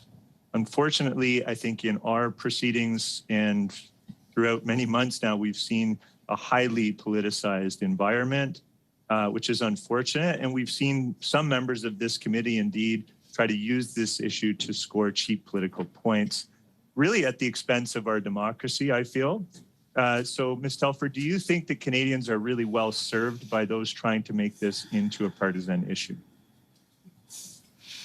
No, I don't. And I think there's a lot of, and I've seen this obviously at times, but not as much as I think we would all like, is to bring this into a non-partisan arena, or even a multi-partisan arena, right? I mean, that's the interesting thing in terms of some of the mechanisms that are in place that this government created because there was nothing before this government, certainly nothing anywhere close to the things that this government has put into place, is that one of the mechanisms, NSICOP, is multi-partisan. So I almost think of it as nonpartisan because the work that comes out of it and the way in which they operate, it feels that way in contrast to sometimes what we see in other places.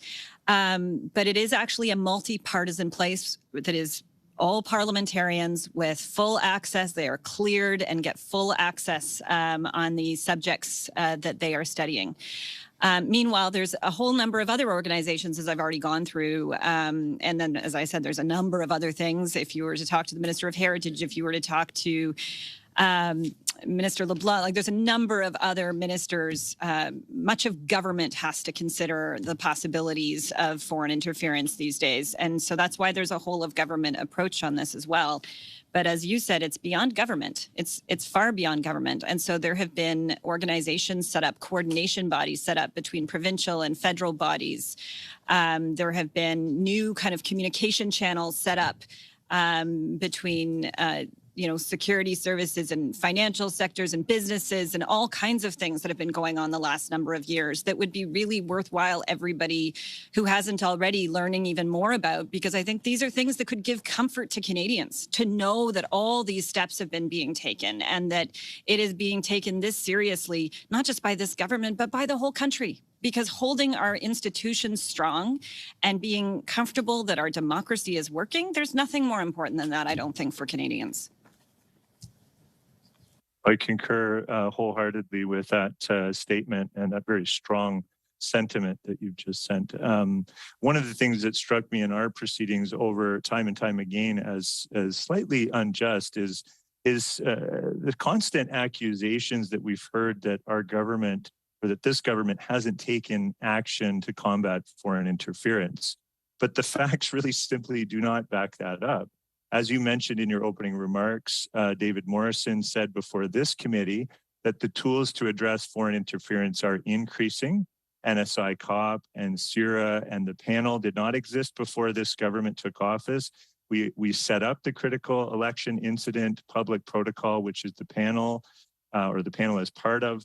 We took lead on setting up the G7 country, with the G7 countries, the rapid response mechanism, the protocol, the panel, the RRM, were all part of our 4-pillar plan to protect Canadian democracy. And we've continued, in my view, based on all the evidence that's out there, to adapt and evolve our response. The protocol was independently reviewed after both of the last 2 elections, and updates were made to really strengthen it. These are just a few examples. You've cited some of them, and I think we could all list many others. And there's always more to do. I think we've acknowledged that. You've acknowledged that in your remarks.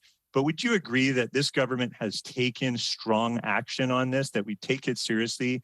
And in fact, we've taken more action really than any previous government. Yes, I believe that to be factually correct, as well as this government has also committed to taking even more actions, and very soon, and are in the midst of doing that. Great, and we've heard that foreign... No, sorry, Mr. Turnbull, I know you couldn't hear it possibly, but you wrapped up right as the beep happened. Sorry, Madam Chair. And Ms. Telford has provided you an answer, so thank you for that. And now we will enter into our 4th round.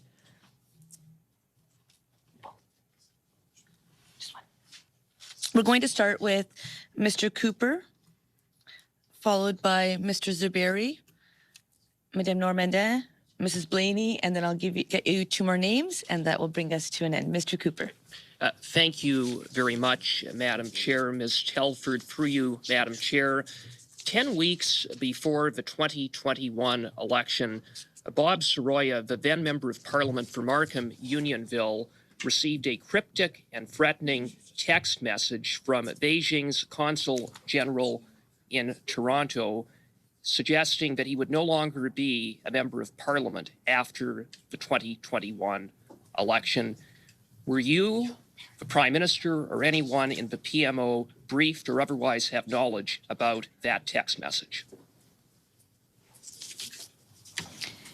Madam Speaker, Madam Chair, I can't speak to this information, I can't speak to that information. You I'm sorry. can't speak to the information because you don't know? Why can't you speak to this information? No, and because, as I said before, as frustrating as it is for all of us, I can't get into confirming, let alone denying information and going beyond the bounds of the security heads who were here before me. Well, I find that very, very interesting that you will not confirm whether you have knowledge of that text message. Do you have, I'll ask an even broader question. Do you have any knowledge of interference by Beijing in the 2021 election in the riding of Markham Unionville? I can't speak to specific pieces of information. As you know, I was not the cleared representative during the campaign. Sorry, through the chair, the member knows I was not the cleared representative during the campaign. But in terms of what I have been briefed on subsequent to the campaign, and you will have seen a lot of this come out of the review of the panel's work during the 2021 campaign. So broadly speaking, yes, I have been briefed on attempted interference and influence during the last elections. And that occurred in the riding of Markham Unionville, yes or no? I can't speak to that, Madam Chair, in terms of the specifics. Another convenient non-answer. Ms. Telford, through you, Madam Chair, when I asked you in my previous round about when the Prime Minister first learned about Beijing's interference in the 2019 election, you didn't answer it. You said it's part of an ongoing conversation. You conveniently refused to even acknowledge your knowledge or familiarity with one of the very few documents that has been produced by the Prime Minister's own department, the PCO, dated February 21st, 2020, that spoke about a subtle but effective interference network in the 2019 election. So in the interest of transparency, Canadians deserve to know, when did those conversations begin? So in the same efforts, Madam Chair, of transparency, conversations about potential election interference, attempts at began long before the 2019 campaign. That's why steps were taken actually to protect the 2019, and then more steps were taken in order to protect the 2021 campaign. And I think it's really important that it be said in this committee, because it should be said as many times as possible, that experts, very senior, trusted public servants have come out saying that those elections were fair. Madam Chair, no one is disputing that the overall outcome of the election in 2019 and 2021 were not affected by Beijing's interference. But if even one riding was impacted, that is a problem.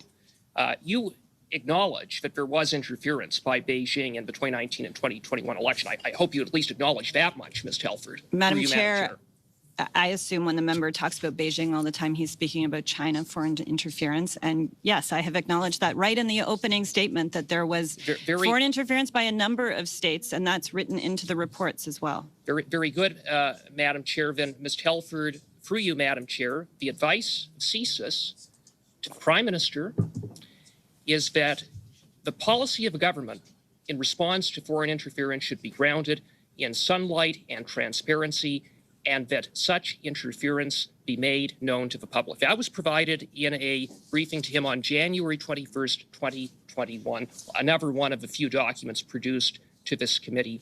Why is it that in the face of your acknowledgement of Beijing's election interference and the advice that CSIS provided to make such foreign interference known, the Prime Minister instead kept Canadians in the dark?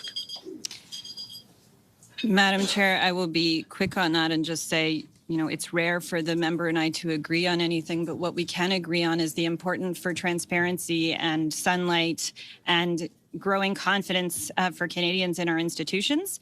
And it's for that reason that our government took steps to protect the elections that had never been taken before. Thank you, Ms. Telford. Mr. Zuberi. Thank you, Madam Chair. And thank you, Ms. Telford, for joining us today.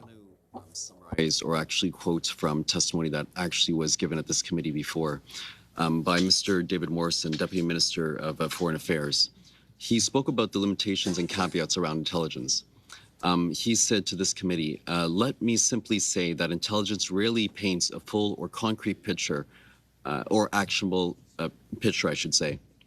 Intelligence almost always comes with a heavy caveat and is qualified in a way designed to caution consumers, such as myself, he's referring to himself, the Deputy Minister, from jumping to conclusions, while at the same time helping us at least to gain a little more awareness.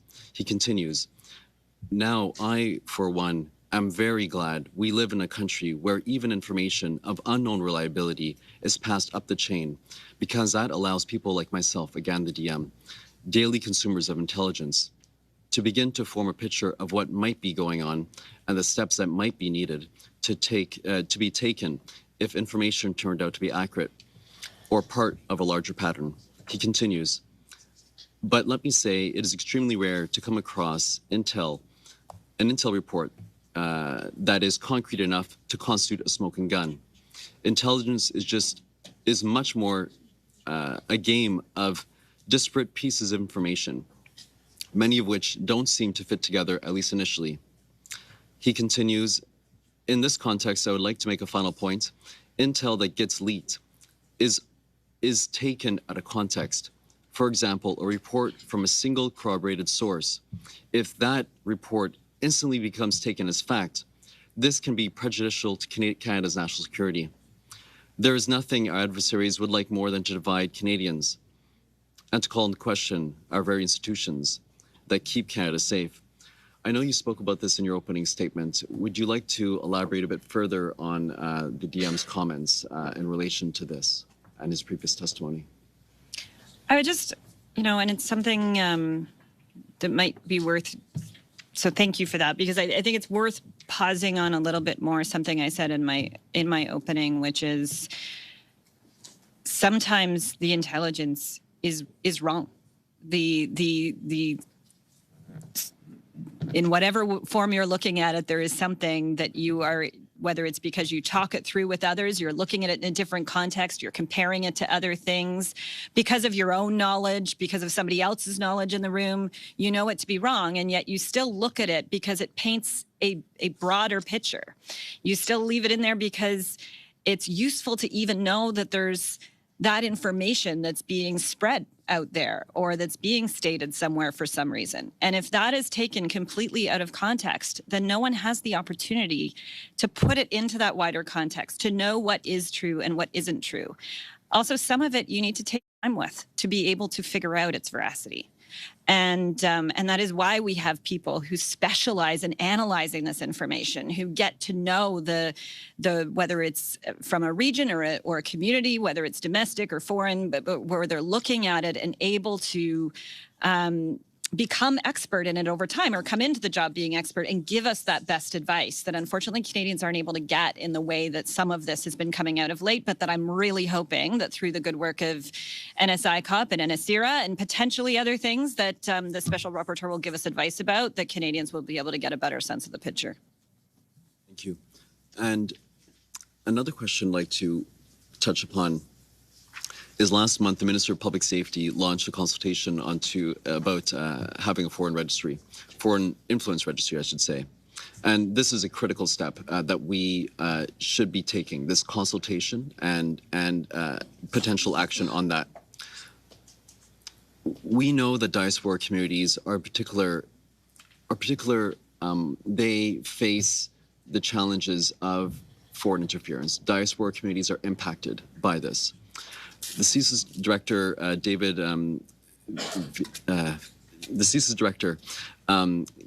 came before committee and said that CSIS has been clear that the principal threat to Canada comes from the People's Republic of China.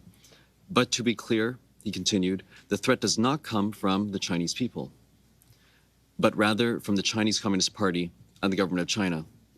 Indeed, we are keenly aware that Chinese communities are often the primary victims of the PRC's foreign interference efforts in Canada.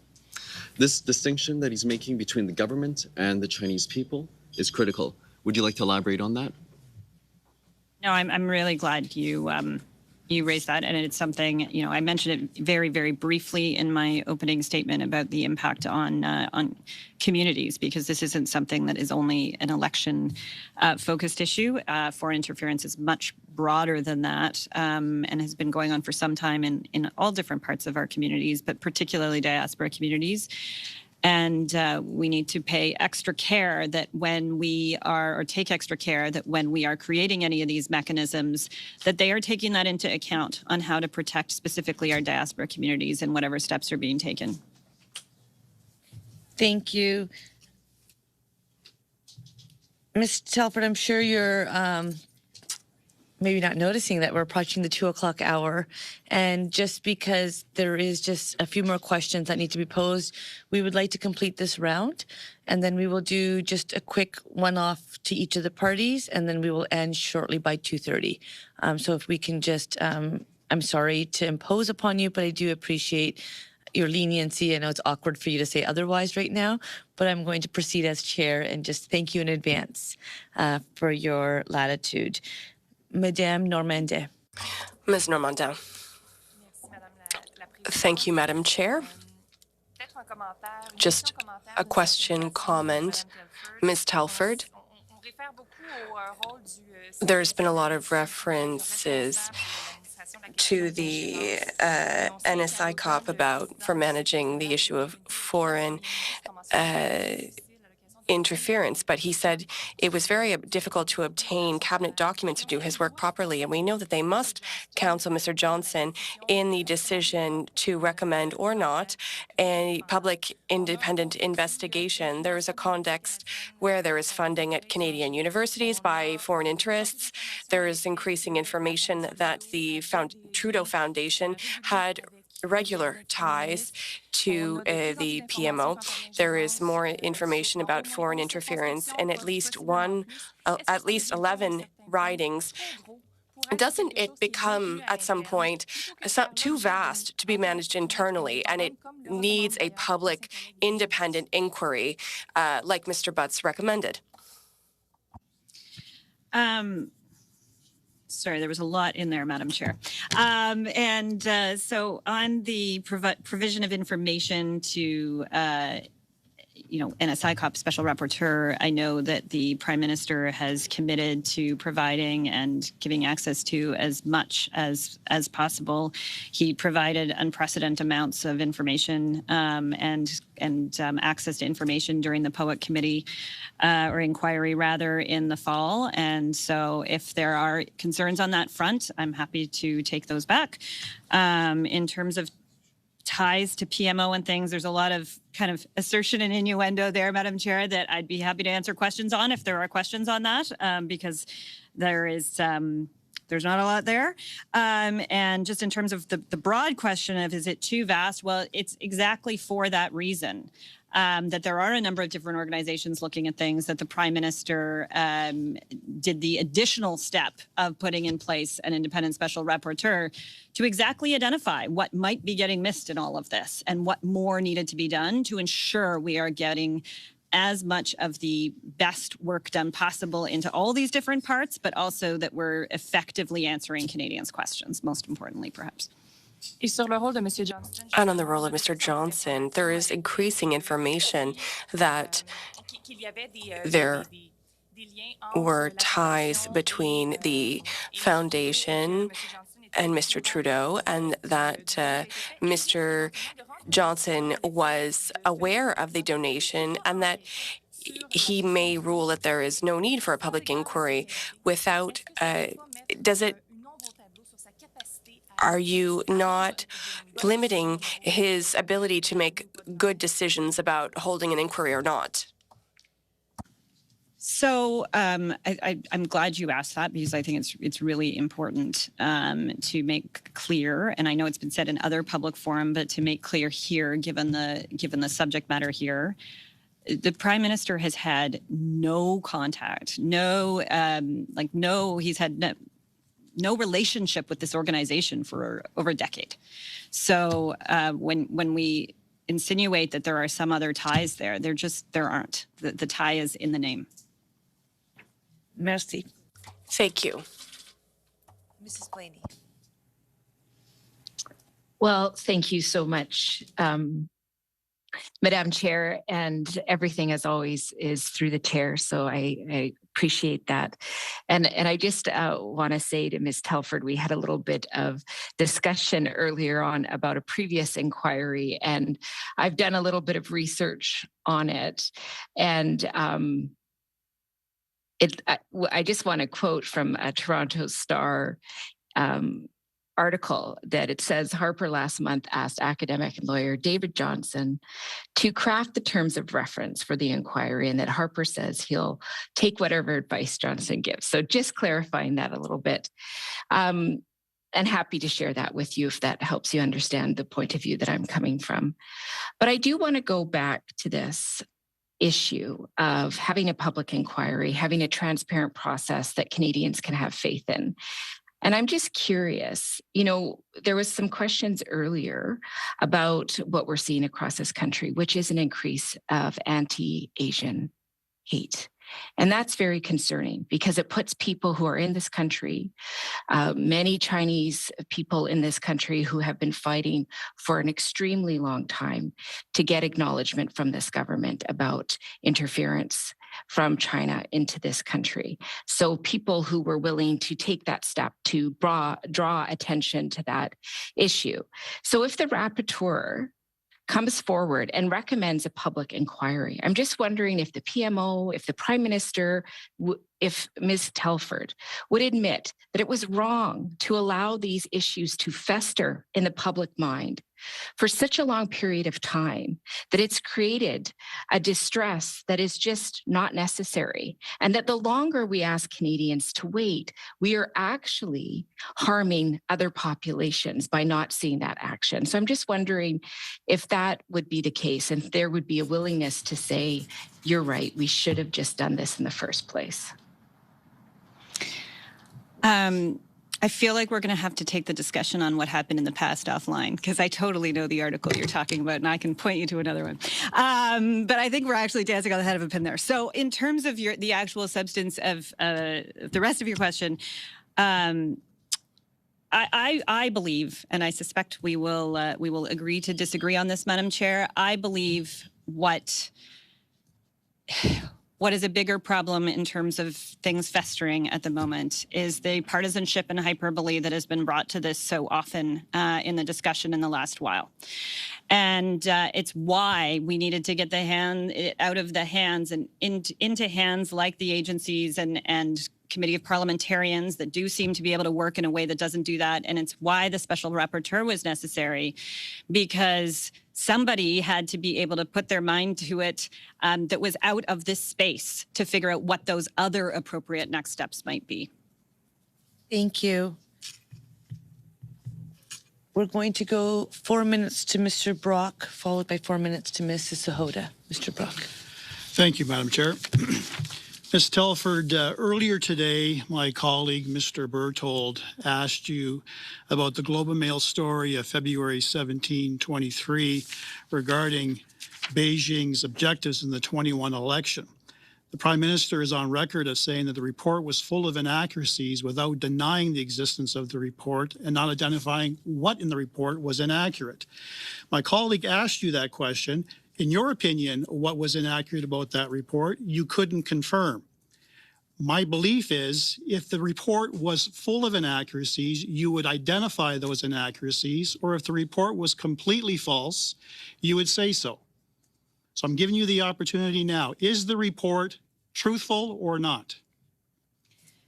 So, Madam Chair, maybe I'll just give a crack at explaining why it is that whether or not it's inaccurate, I can't answer. Because if I started to answer the things that were either missing or inaccurate in some of the specific questions that you're getting into, it is as much as confirming then some of the other things that you might be raising. Thank you. I believe the most damning fact in that report is that Beijing's objectives in the 21 election were to help the Liberals secure a minority government and to defeat certain Conservative candidates. Do you accept that? Do you believe that to be the case? Madam Chair, my experience going into both of the last two elections was that our relations with China were at their lowest point, where I was working day and night alongside many, many, many other incredible Canadians to try to bring home the two Michaels, who it was just amazing to see in Parliament when President Biden was here. Thank you, recently. Ms. Telford. CSIS tracked specifically the surrounding circumstances involving the former Consul General in Vancouver, her name being Tong Zhiling, who held the post during the 21 election. In fact, CSIS reported that she was doing victory laps, bragging about how her role was to defeat certain Conservative candidates.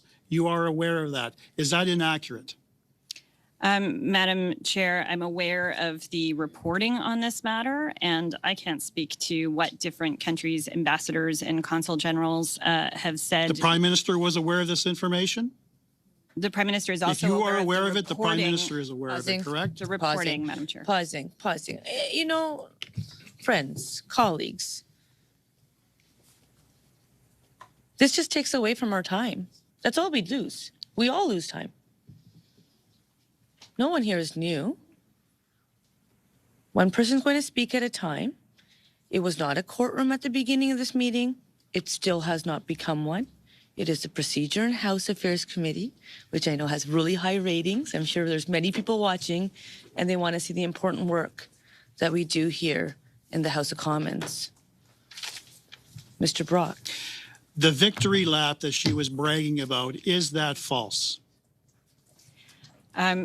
Madam Chair. Yes or no? Is it false? I it's a can simple only question. speak to the fact that I'm aware of this through. Mr. Brock, it's very simple. We have someone coming to appear today to provide us information. What might be simple to you might not be simple to somebody else. I don't know. I've never been a chief of staff to the Prime Minister. I'm not sure if you have. So I'm going to ask Mr. Brock that we permit Ms. Telford to answer, and when she gives a quick answer, and Ms. Telford, I have to commend you. Your answers have been quite short compared to most witnesses, and I appreciate that. So I'm going to give the floor to Ms. Telford. and it will be returned to you, Mr. Brock. Madam I Chair, have to just for clarification, Madam Chair, the question was premised with a yes or a no.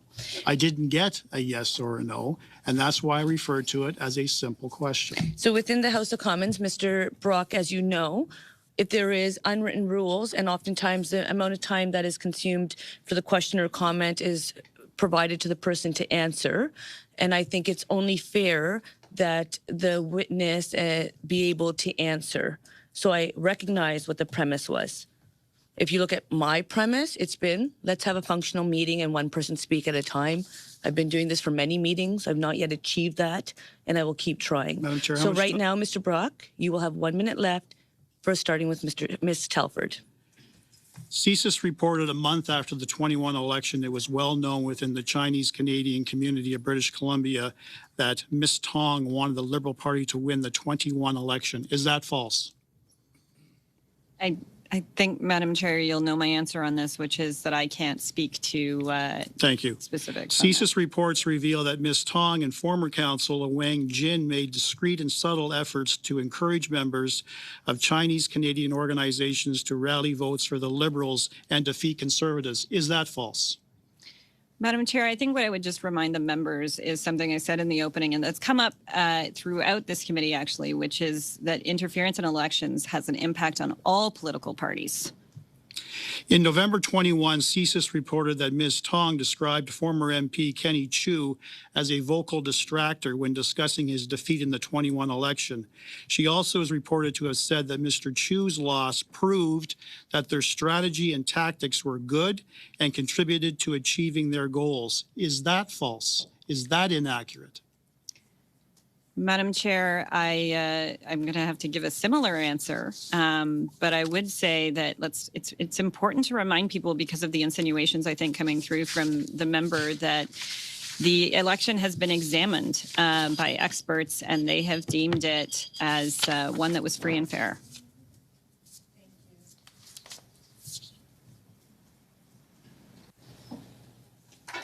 Mrs. Sahota. Thank you, Madam Chair. That was a very confusing line of questioning. I don't think there was a yes or no answer to be given when you're asking for someone else's state of mind or someone else's belief from another witness that's present here today.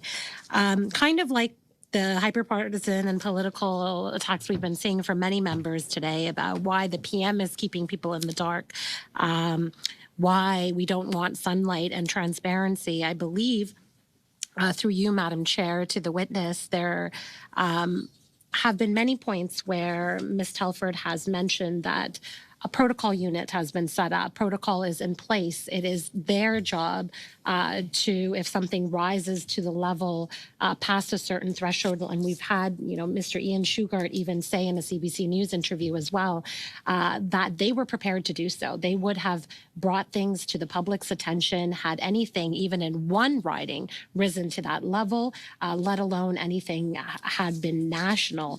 So I'm wondering if I could get some more comments from you, from Ms. Telford regarding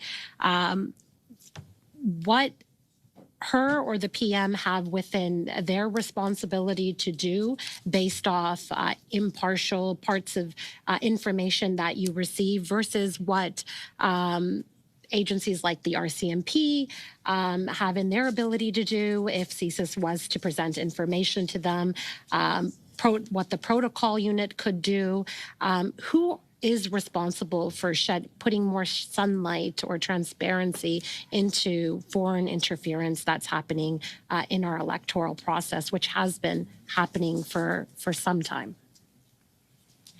I think one of the challenges that even comes out in your question when you name a number of the different places is that there is no one person. Even if as one of the members I know, at least one of the members I know, would have liked an inquiry already. And, one of the challenges is into which part exactly? What does it look like exactly? Like whereas with POEC, there was something built into the legislation where there was a clearly mandated, time-framed clear question that had to be answered. In this case, this is something so diffuse and across so many different parts of government, let alone other levels of government. It involves law enforcement, which obviously works very independently and separately from certainly from the political side, but also from all other parts of government. Oftentimes, even if they coordinate with other parts, the security agencies are obviously incredibly sensitive organizations. So how all of that can come together and be better reported on, I think, is an excellent question, and one that I think NSICOP has made great strides at trying to find different ways, whether it's training to members of parliament or and better communications and ongoing communications with members of parliament, or whether it's a whole series of other things that are in Clerk Charette and Minister LeBlanc's report that they just put out of a whole bunch of other next steps that can be taken. But there's so many different things, and I think we're seeing that through all the reporting. There are so many different things that there is not just one answer here to be given, because this is an ongoing body of work that is totally multidisciplinary. Almost doesn't even quite cover it. Thank you, Ms. Telford. And I know it's not convenient, as some members point out, for you to even be here today and to be walking this fine line, which you have to do, and it's quite the balance. It's very convenient for the leader of the Conservatives not to take briefings so that he can say whatever he would like to say. So I just want to thank you in conclusion for being here today and shedding some more light as much as you could in this forum. Thank you. Thank you. We will do a quick last round. Not exactly as planned, but I understand it's going to be Mrs. Thomas sharing time with Mr. Berthold for 4 minutes, Ms. O'Connell 4 minutes, Madame Goudreau and Mrs. Blaney 2.5 minutes each. Mrs. Thomas, through the chair. Through you, Chair. I believe what we heard today then from Ms. Telford and the testimony that she provided was the following. Today, she was asked a series of very simple questions. They were questions that did not require top security clearance. And yet, there was a failure to give proper answers. We asked questions with regards to the Prime Minister's knowledge. We asked questions about the briefings that he received. We asked questions with regard to whether or not he was informed concerning Beijing's interference in our elections. Ms. Telford refused to provide simple answers to these very simple questions. We know that numerous intelligence documents were made available to the media and have been reported to the public. We referenced those documents throughout our questions today, and again, the questions that we put forward were skirted or altogether shot down. Now, what's quite convenient is that Ms. Telford cannot confirm the existence of documents that contain, of course, the most damning information concerning the Prime Minister. And with that, I'm talking about documents that reveal Beijing's interference in our elections, Beijing's motivation to elect Liberals to the House of Commons by providing paid staff members to these campaigns, as well as funneling hidden, secret, and illegal money to them. Ms. Telford was not able to discuss these documents conveniently. What's interesting, however, is that Ms. Telford had no problem whatsoever denying the existence of some documents. But when it came to this document, the document that shows Beijing's interference in order to elect Liberals, Ms. Telford did not deny the existence of that one. So I'll allow her silence to speak for itself. However, Ms. Telford also told us that the Prime Minister is briefed regularly. Ms. Telford also told us that she is the Prime Minister's right-hand individual, constantly with him. That, and I'll quote directly, the Prime Minister reads everything, and, quote, there is nothing that is ever kept from the Prime Minister, end quote. So given the fact that the Prime Minister reads everything and that nothing is ever kept from him, the committee must then assume that the Prime Minister was aware and that the Prime Minister chose to actively ignore and avoid the information, the briefings, and the warnings that were given to him by our top security and intelligence agency in this country when it comes to Beijing's interference. And one must conclude that the only reason to turn a blind eye to such information is certainly not in the best interest of the Canadian electorate, and so therefore only in the best interest of the Liberal Party of Canada, which of course benefited from this interference both by getting money and paid staff in order to secure their ridings. I'll leave it there. Madam Chair, there was no question, Madam Chair. Go ahead, Ms. Telford. Madam Chair, it's interesting that I was accused of silence, then told I wasn't asked a question when I was trying to answer, and further was then being quoted in the statement that was just made. So apparently I did say something. And Madam Chair, I would just say that what was being alleged, or at least a part of what was being alleged there, were infractions of Elections Canada law, and there are mechanisms for those things to be investigated. And so I would just suggest that you be speaking to the appropriate agencies about what, if anything, should be happening on those fronts if those things are the case. And I think the member probably could have written this, Madam Chair, beforehand, and that was one of the reasons that I was concerned about, and I think many were concerned about whether or not it was the appropriate thing for me to be coming to this committee. Thank you. And I will just note that the comment that was made by the member took over 3 minutes, and you were able to respond in less than a minute. So the time to the member was way greater than for yourself to respond. Ms. O'Connell, 4 minutes to you. Thank you, Madam Chair. Ms. Telford, thank you for being here again today.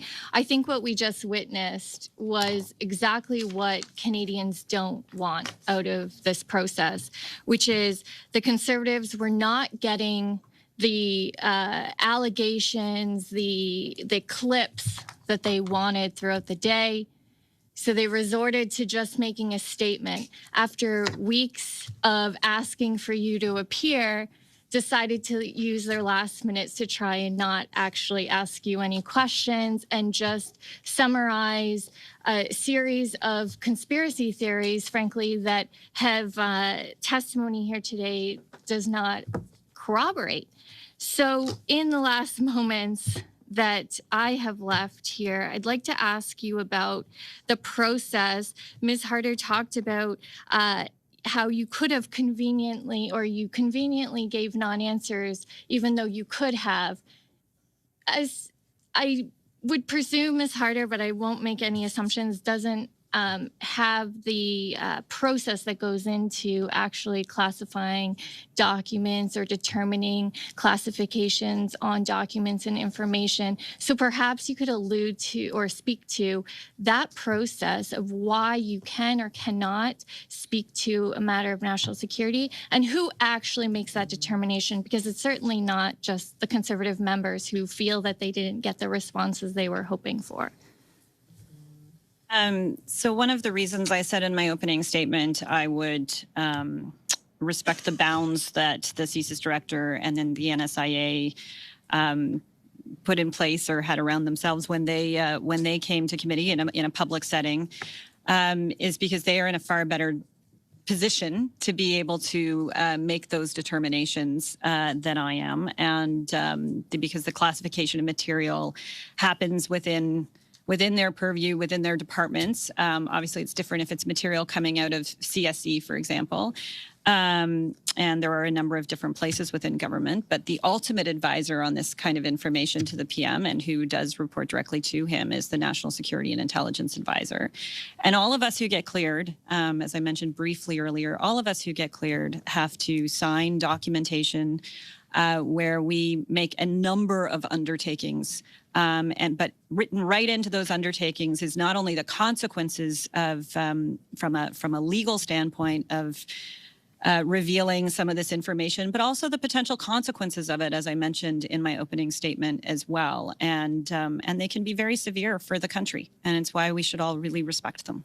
Thank you. And as someone who used to sit on NSICOP I went through that similar process and understand that. But part of that is also remembering what is classified and not classified. And you have to be extremely careful and why the national security community determines an entire process in terms of when speaking in the public forum. And is this precisely why the critical election incident public protocol is in place, to have the knowledge of the national security community who can take the full picture of intelligence and then provide it to the incident public protocol that are non-partisan, and then they can properly make a determination on what constitutes the threshold to speak to Canadians during an election, knowing that they don't want to tip the scales in any fashion or even allude to that, but having a non-partisan body with access to that full picture of intelligence, why that's so important during the election process? I think all of that is exactly right. And the only thing I would just add is that the senior officials who are part of that panel have spent their lives, in most cases, serving Canadians as public servants. And so I think there's reason for all of us to have a lot of faith in the work that they do. Thank you. Madame Goudreau. Madame Goudreau. Thank you, Madam Chair. 2.5 minutes is not much time. Thanks again to our witness, Ms. Telford. 2 questions. The first, given everything, all the information we've received today, efforts to avoid interference in the measures that have been established for a few years now. Since 2015, efforts have been made, we agree. But what can we say to Canadians? We're here today, we're clearly defending democracy is not working. What are you telling people at home? Because obviously there are alerts, and unfortunately, there is still interference. We can't deny it. So, Madam Chair, I would disagree a little bit with just the thought that it's not working, because actually I think the fact that we're all having these conversations speaks to the fact that this is in the public domain in perhaps a new and different way. It doesn't mean that the institutions themselves have not been working. And I think there's questions to be asked. And I think those questions are being asked in a number of the bodies that we're talking about by the appropriate ones. There's ones that do oversight of the security agencies themselves. There's the NSI-COP multi-partisan parliamentarian group that's able to look at other parts. You know, there's a lot of different pieces to this, and I appreciate it's complex, but it's complex for a reason. And that's because this is a moment in the world, and that's where I think we have to take that step back from saying we have some specific challenge here that is unique to Canada, and where Canada has to just, you know, snap its fingers and solve this this problem overnight. I don't think this is something that gets solved overnight. I think this is something that's been being worked on for years, and I think it's something that our allies are dealing with too. It's why it was so predominant as a discussion point at the G7 hosted here in Quebec. Merci, Madame la Présidente. Thank you, Madam Chair. Given all of that, given that we're constantly adapting to our environment, how is it that between 2019 and 2021, how is it that Canadians were not made aware of the fact that it existed and that it will exist? Why was it hidden? And why has it been hidden for 6 months? So I would offer 2 things quickly. One is that there was the review of the panel's work that did speak to interference. NSI-COP also continued between 2019 and 2021. I think, and what I'll just say quickly, because I can tell already I'm getting the look, but is I think there was a lot of other news between 2019 and 2021, and perhaps that's maybe why this wasn't, some of those reports that were coming out on this subject were not in the same kind of spotlight as they might have been if there hadn't been a pandemic amongst many other things at the time. But a lot of this work was ongoing between 2019 and 2021 and being reported publicly. Thank you. Mrs. Blaney. Well, thank you. And through you, Chair, I agree that this work needs to be taken out of the partisan environment of Parliament. Why did the PM not instruct Mr. Johnston to set the terms of a public inquiry, then to decide whether or not to even have an inquiry? Is it not true that a public inquiry is the best way to take this out of partisanship? I think that's the first question. I don't know that it is his first question, but it probably is the first question he needs to answer, certainly before, Madam Chair, the special rapporteur is able to answer what a mandate should look like. It's what should the mechanism look like? What is the question we're trying to answer? What are we trying to satisfy here? What is the moment we're trying to meet with Canadians here that can give them the satisfaction that we all want them to be able to have in their democratic institutions? What's the best way to do that? First, we have to figure that out. Then you figure out a mandate. And if those things can already be happening or already are happening through other means, and the spotlight just hasn't been shone on them, maybe perhaps to my previous answer to a different question, then maybe that's something we need to think about. So I think there's a lot more to think about here than a binary choice about, inquiry, no inquiry. And that's hopefully what is now happening. And actually, I'm certain it is. Well, if a public inquiry had started 3 months ago, I don't think we'd be sitting right here in this room today, but I'll leave that to you. So my last question, U.S. presidents do have the ability to declassify information at will. In a situation where the government has classified information to clear the air that would help if it was declassified without necessarily disclosing sources and methods that would concern national security. Does Canada have a similar process? So I've heard the question. I understand the interpreters are not able to hear the question and that the internet connection might be unstable. So I'm not sure if something else is running on your computer. Did something change, Mrs. Blaney? Nothing changed. Okay. Can the interpreters confirm that you hear me now?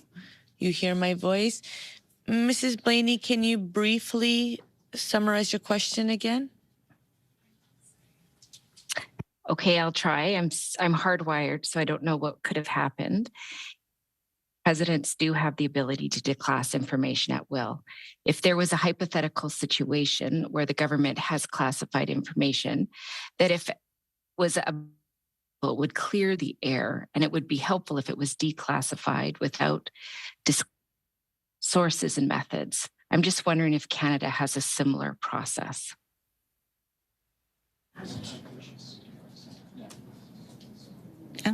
Okay. It's a very good question, and one I have been asking many questions about myself for the last while, and it's not as straightforward an answer as unfortunately what you just described from south of the border. Having said that, I would encourage you to speak to officials on that further. I don't feel expert enough yet, but I can tell you I've been asking a lot of questions on this in the last little while. Thank you. So there is some connectivity issues taking place, I would say actually in this room, because there is a delay on the screen even. So I hear the comments being made in regards to the interpretation at the end having an issue. I empathize with that and we'll get to the bottom of it. But seeing that we have come to past 2:30, I am adjourning the meeting. I am thanking Ms. Telford for coming to appear today. And just for the purpose of members, good news. Tuesday, we will be doing BC redistribution during our normal slot. On Tuesday evening, we do have the 6:30 to 8:30 slot, and it will be Mr. Michael Wernick and Mr. Daniel Jean appearing for 1 hour each. We've not confirmed the hour. That's why the notice has not come out, but it will be there. With that, I wish everyone a great day. Ms. Telford, thank you for your time and attention. Everyone keep well and safe. Thank you. And that brings to an end more